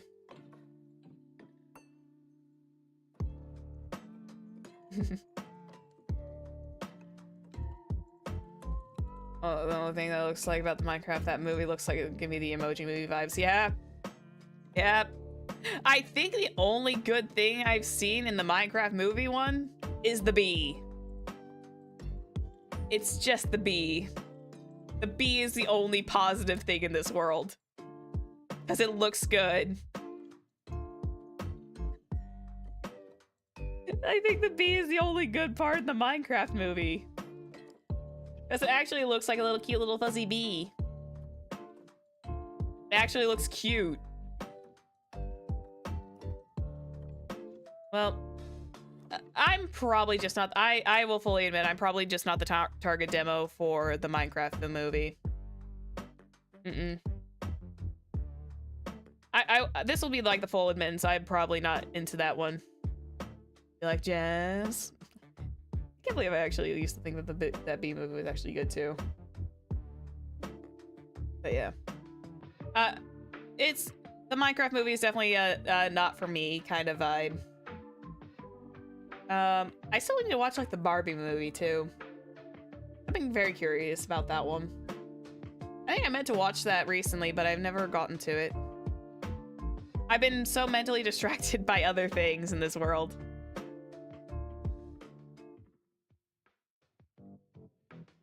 Okay. Okay, hang on. I'm gonna go double back around again. I'm talking about Dungeons & Dragons and Critical Role. I'm gonna talk about Campaign 2. Again. My favorite brief as his appearance was, I loved Molly Mock Tea Leaf. And I am grumpy that I never got his statue. Because that statue looked absolutely fantastic. And it's such a shame that Taliesin didn't get to play him for very long. I was looking up my stuff on YouTube and I just saw some stuff with Molly Mock and it's like, god damn, I missed that man.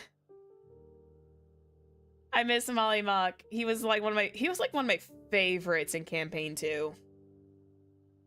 Just had this energy about him, you know? He had that very, I wouldn't say fern-like energy, but it was kind of like gleaming.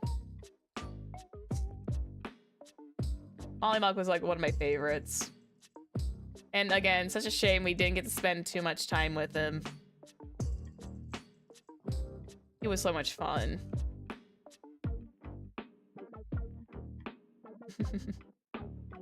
I'm so silly. But I do know that Campaign 2 is eventually going to be having their animated release at some point, which is exciting for Critical Role, because I saw the Amazon release of the starting sketches for their, I think it's their pilot episode for the Mighty Nine, and I'm already looking forward to it. I'm just like, you're so happy. I'm so excited. I'm literally excited like all over the place. That's why my brain is so, I think that's probably why my head is like so not on straight while I'm on these kinds of talking streams, because I tend to run my mouth a lot. And I'm glad you guys don't mind the fact that I do that. Where I just kind of like sit here and just yap your ears off and until my throat's dry and I'm just like too tired.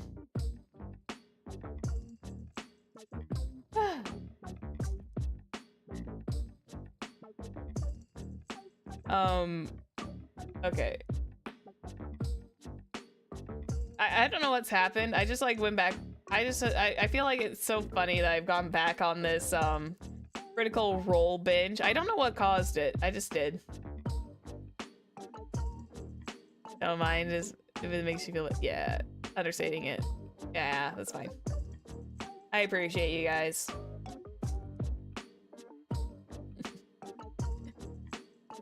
Oh my goodness. I'm having so much fun.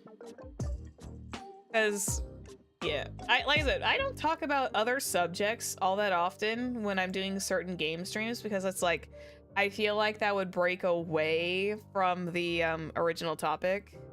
Because don't get me wrong, I make Honkai Star Rail references while I'm playing games because I joke around that everything just like rolls back to Honkai. But in actuality, it's just like, I don't really talk about other games that often until like one of these free days where we can just like fully vibe and talk about it.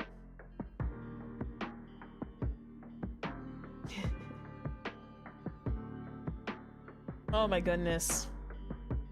I'm just like, I'm so like, yeah. If I wasn't doing this on a Wednesday night, we would have like a nice like little drinking stream too, where we just have a night where we just sit down and we have like a couple of like nice little drinks. This part of me is just like, I kind of want to have a night where I kind of have like a little bit of drinking that does not have to do with a roulette wheel, and we just kind of like talk. We talk, we vibe, we drink, have a good night. Probably that would be like a Friday or a Saturday night.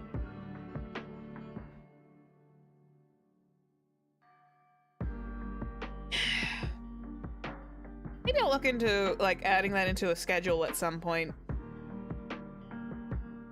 Where it's just like a Saturday night or something and it's just like, let's just have a nice drink and talk. Where we just like have a little bit of nice drinking and then relaxing. It'd be good. We'll see. I don't know though. Sometimes I worry that I'm actually gonna drink too much while I'm live and I'm gonna be way too loose. Oh, you're getting there. Yeah, but unfortunately it's a weekday night. And I'm busy on Friday night with Avarice and Yume, so...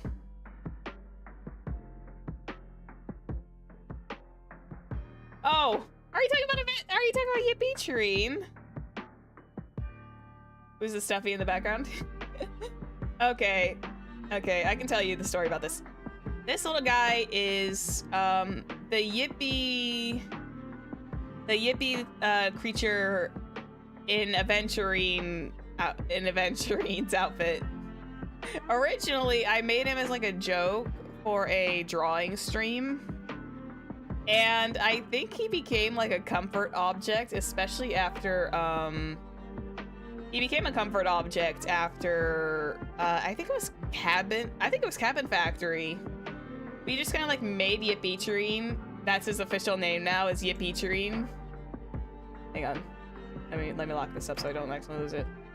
Yeah, Yippee-Treen is just like a semi-meme as a joke now. So, but yes, his 1,000-yard stare into the nihility is exactly what this is. He's kind of like meant to stare into your soul. He's just my comfort buddy. And sometimes he's around during my poll streams too, where we kind of like pull him out and be like, here you go. Yippee-Treen blesses you with good luck. He means no harm. He's just... Yeah, he does that. He stares into everyone's soul. I think it's because the pupils. I think it's because the eye shines I gave him, because the original drawing of the Yippee creature had the white pupils. And I think it's also because of the color of his eyes, because I got Aventurine's like eye color. I didn't want to put the black in because that wouldn't make sense, but it's just like he's just there. He just stares into one's soul. He's fine. He means no harm. He's just there. He's just there to hang out.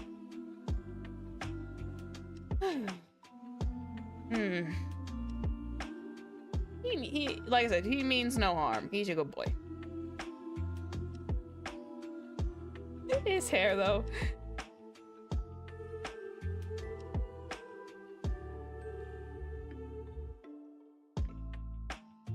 He has a fun name though. Yippee. Yeah, he does. We were just calling him I think I called him Cursed. I called him Cursed Aventurine at some point.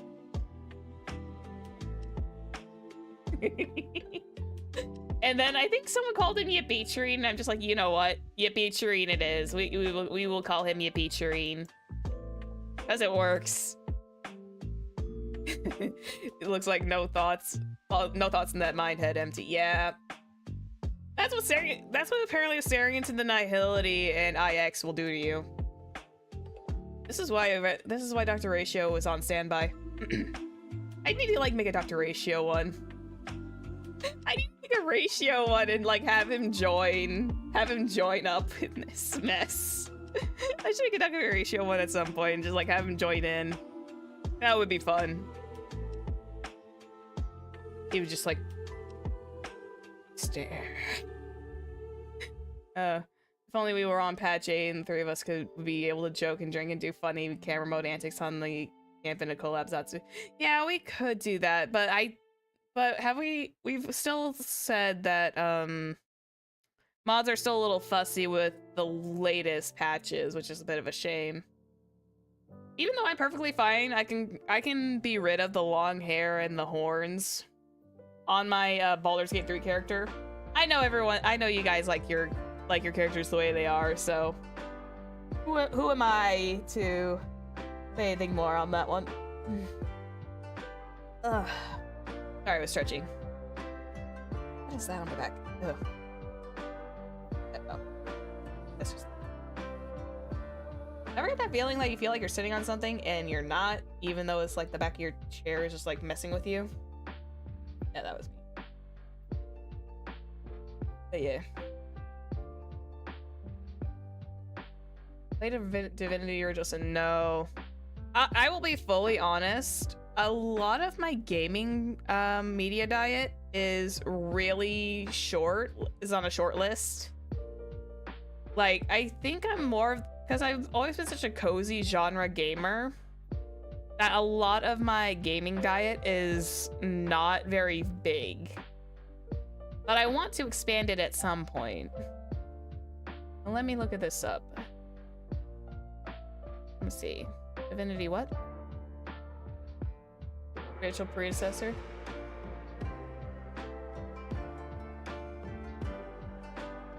Hang on. Let me look.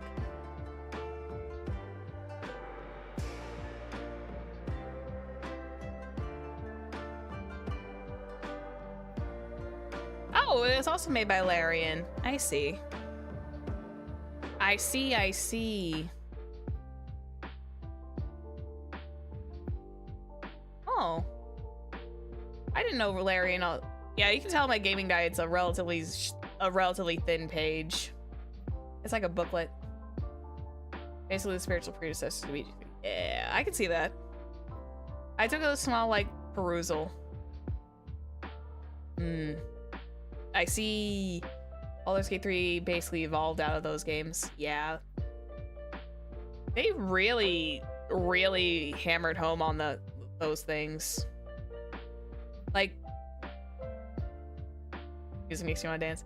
Yeah, Game Chops is on the... I usually put their put their YouTube channel at the bottom of in my description list. This is Game Chops Zelda and Chill 3, which I highly recommend their music if you're just looking for just like lo-fi. It's not like lo-fi beats, but it's like really remixed versions of like game music. I think they might have some Undertale ones tucked in the back, but I like their Zelda tunes.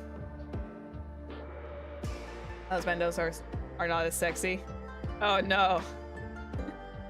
Husbandos are not as sexy. Damn. That might be a pass for me. I of course love my sexy husbandos. I actually want to try and play Hades at some point as well, because Greek mythology is like one of my favorite pastimes. If me being on Amphorius wasn't obvious enough, I am a sucker for Greek mythology. I would love to try my hand at Hades, because I know Hades 2 had a recent release as well. Hades 2, I believe. I could play that on my controller or on my computer, I believe. I think Hades would be a fun one.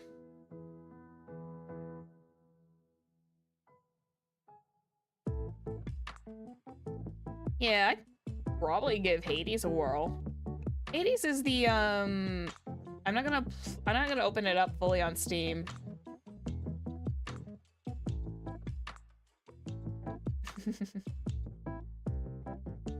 But yeah, I might give Hades a try because I definitely have been interested in that series, just not as like deep.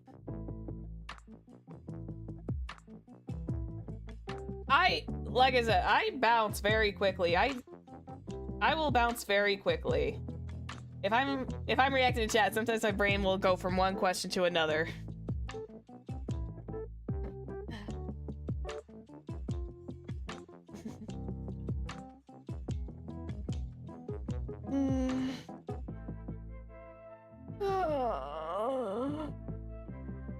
Yeah, if I'm reading chat, I will sometimes like say one thing and then the topic will immediately bounce back and forth. That's just my way of trying to communicate with everybody. To the best of my abilities. That's what these Zatsu streams are. It's kind of like a full amalgamation of just everything. And that's what I like about them. We can literally just talk about almost anything within reason, and it's just it makes it fun. I'm sorry. I have a tendency to speak a lot faster, so my brain can sometimes go from point A, point B, point B, point C, and then double back around again. I have a very quick mind sometimes, and a much quicker like mouth to move.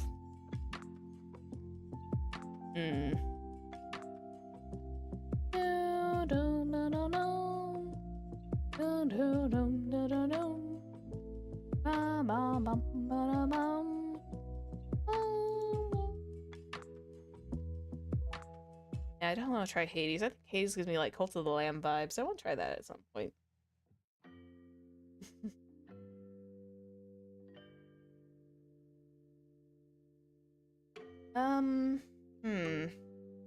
Oh my goodness, I already exhausted half what I was talking about.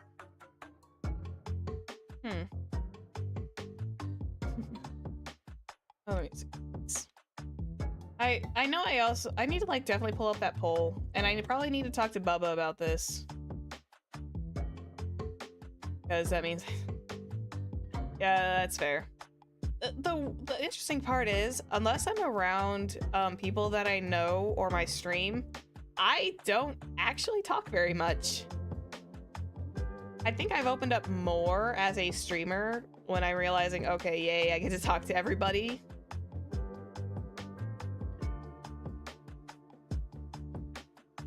I've definitely become very open as a talker, within reason. I'm not a very eloquent speaker, but I definitely say I feel like I've vastly improved since my early days of streaming here on YouTube as well. I think the only other reason I speak so frequently is because I personally fear dead air.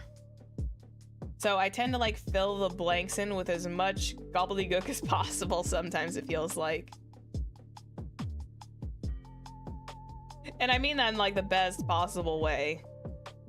But it's like, sometimes it just feels like that's what happens. I mentally cannot handle dead air when it comes to streaming, and I'm just like, oh god, I need to say something.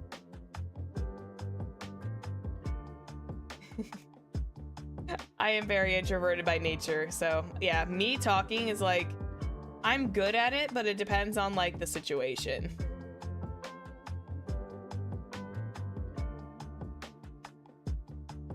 Oh man.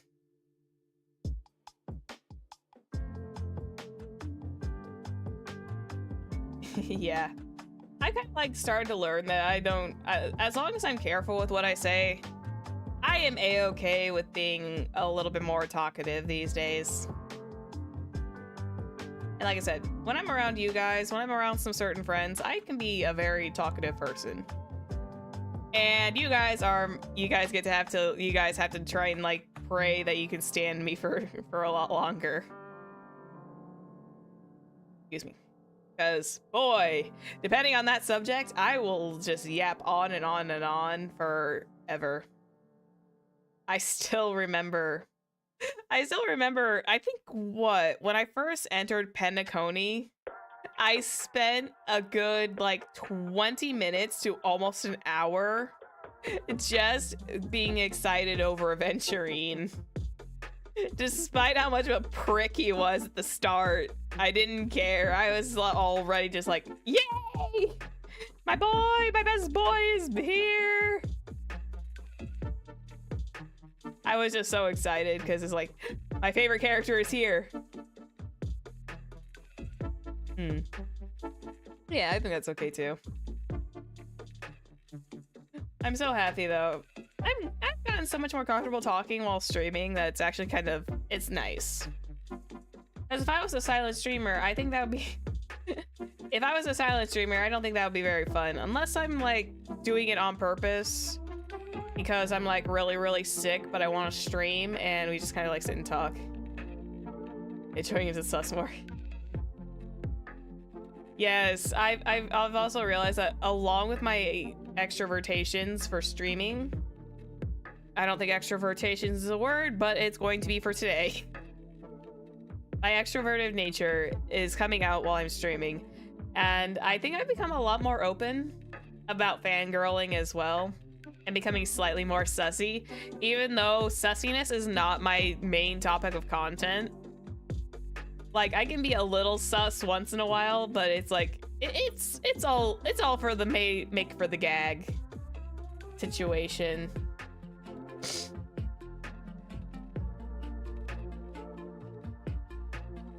I'm glad it's cool to see.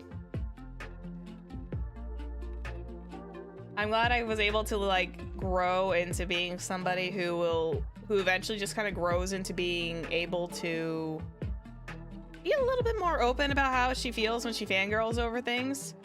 But I think I also had a very strict when I was first streaming on here, I didn't have a lot of games to play. I was mainly like doing Pokemon shiny hunts for a while, until eventually I started to kind of like grow into multi-gaming.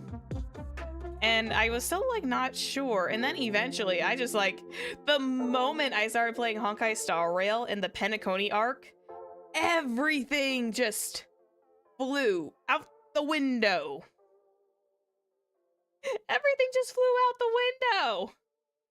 And I realized, oh my god, I am so much more comfortable fangirling now. I was like so comfortable like in that moment. And I think it just depends on the game that I can fangirl over, but boy, was adventuring the can of worms that opened the doors. And I never met the character until, because I was like, I still remember my Honkai Star Rail journey didn't restart until, I think, how did it start? I think it actually started with Ace's little animations she does for the Honkai Star Rail English VAs.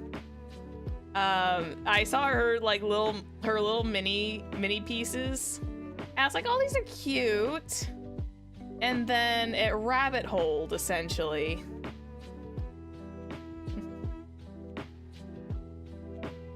Happy for you being able to open up more heavy to me. Yeah, sometimes, believe it or not, despite, okay, I don't usually talk about those kinds of things, but I think despite what the other shenanigans on other social media sites, I feel like VTubing can be a very, very special and powerful thing, because you can become so you would like know yourself, but the moment you get comfortable doing something else, you realize, oh my god, I feel like so free. It's crazy.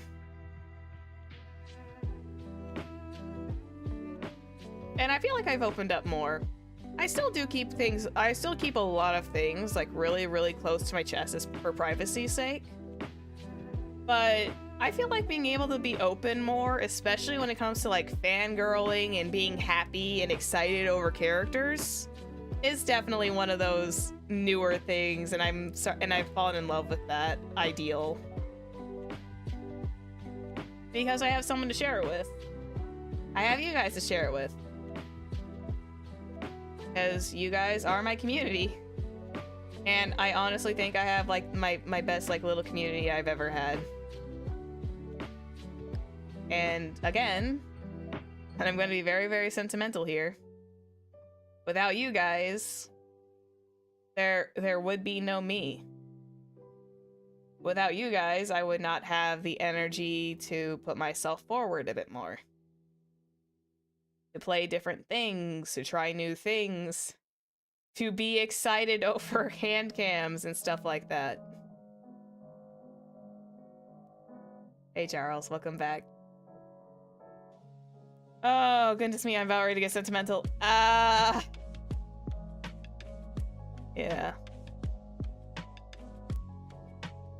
I just don't think I wouldn't be confident without you guys being around. Like, as much as I will say, last week's Lethal Company stream was not my favorite. I will take full admittance that last week's Lethal Company was not my favorite stream. Yeah. No, I won't cry. I don't need to cry. I'm good for now. Thank you. I'm okay. I don't need to cry, but I will be a little sentimental.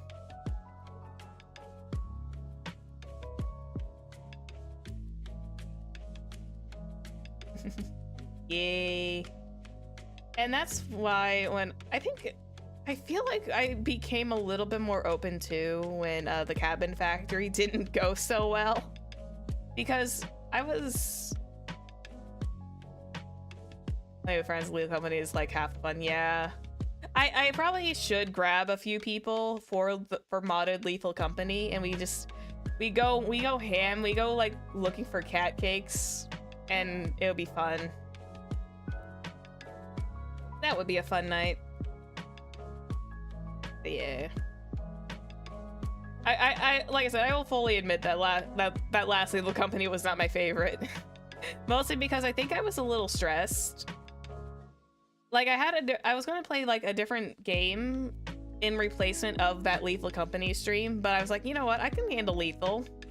And it's kind of like one of those occasions of I probably wasn't ready for it as well as I thought I was. And I think it really showed. Until the mass amount of Herda cat cake just showed up, and I was like, oh yay! But yeah. Like I said. But yeah. You guys have been the best. You guys so far have been like by far a really wonderful community that feel like I have flourished. And I cannot wait to continue the rest of this journey with everybody. Because, yeah, it's been...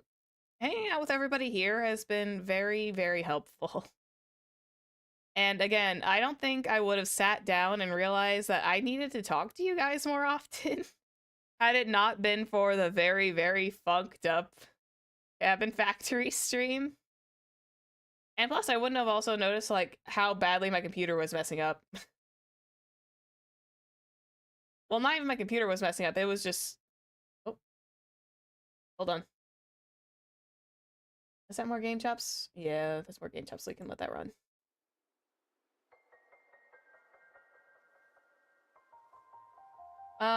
Lethal Company. Lethal Company is a game where... it's technically more of a co-op game where you and your friends are going around on these mysterious little moons collecting scrap for money for a place called The Company. And if you don't meet quota, you essentially get ejected out after 3 days and it's game over. And the downside is you lose everything if your entire group like completely wipes out. And it's always a bit of a shame when that happens. Always fun to be around here too. Yapping and gaming is always fun. Yeah. And like I said, I don't think I would have realized the amount that I needed to release and talk more was when I had that realization after Cabin Factory was becoming too much for me. I was just like, nope, I can't do this. We're gonna go do a just chatting stream and we're gonna call it good. And hence the birth of Sorceress Tea Time, which is really nice. It's a nice little bi-weekly... Sorceress Tea Time is such a nice little bi-weekly thing. And I'm glad we get to kind of keep that up as like a little tradition now. Because it's a good way to kind of like catch up after a week of just being straight up games. And then we just sit down, we talk, we have some good times. I get to talk about like what's been going on. My eye is twitching. I'm just all giddy now. I'm all giddy, but I'm also a little eepy. I think this one might be a good opportunity to kind of... I think this will be probably a good time to call it, because I do need to start winding down for the evening. If everyone's good with that. I think right now is a good time to wind down for the evening. I'll search through my games, and I'll pick out, like, a couple that we can use to play for Saturday, so we can kind of, like, help me fill in the gap for Saturday. Let me see. Can I find anybody? Let me see if I can find someone to chuck you guys to. Give me just a second. Let me see if I can find someone in which to redirect you to. The problem is I had a lot of people here who were... Yesterday there was not a lot of people streaming. Go E, get the rest, all that E. I will. Hey, who do I have to redirect today? It looks like Kendra's doing her thing today.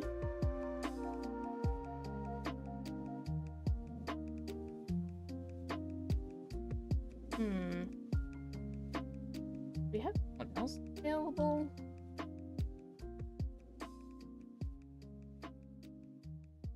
Oxventure campaign, right, I will keep that in mind.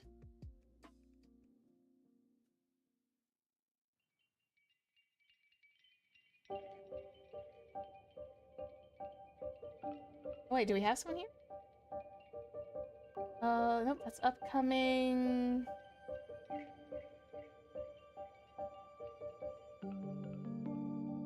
You know what? I'll send you guys to Cha-Cha your mom, okay? Everyone likes Cha-Cha mom. So, I say go give Cha-Cha a good familiar drop-off. And I will see everyone on Saturday when we play whichever is going to be my community choice. But yeah, give Cha-Cha a nice little hashtag familiar drop-off, and we'll have a nice time. Alright. I will catch everybody on Saturday, okay? Have a good night. And bye-bye! Bye-bye!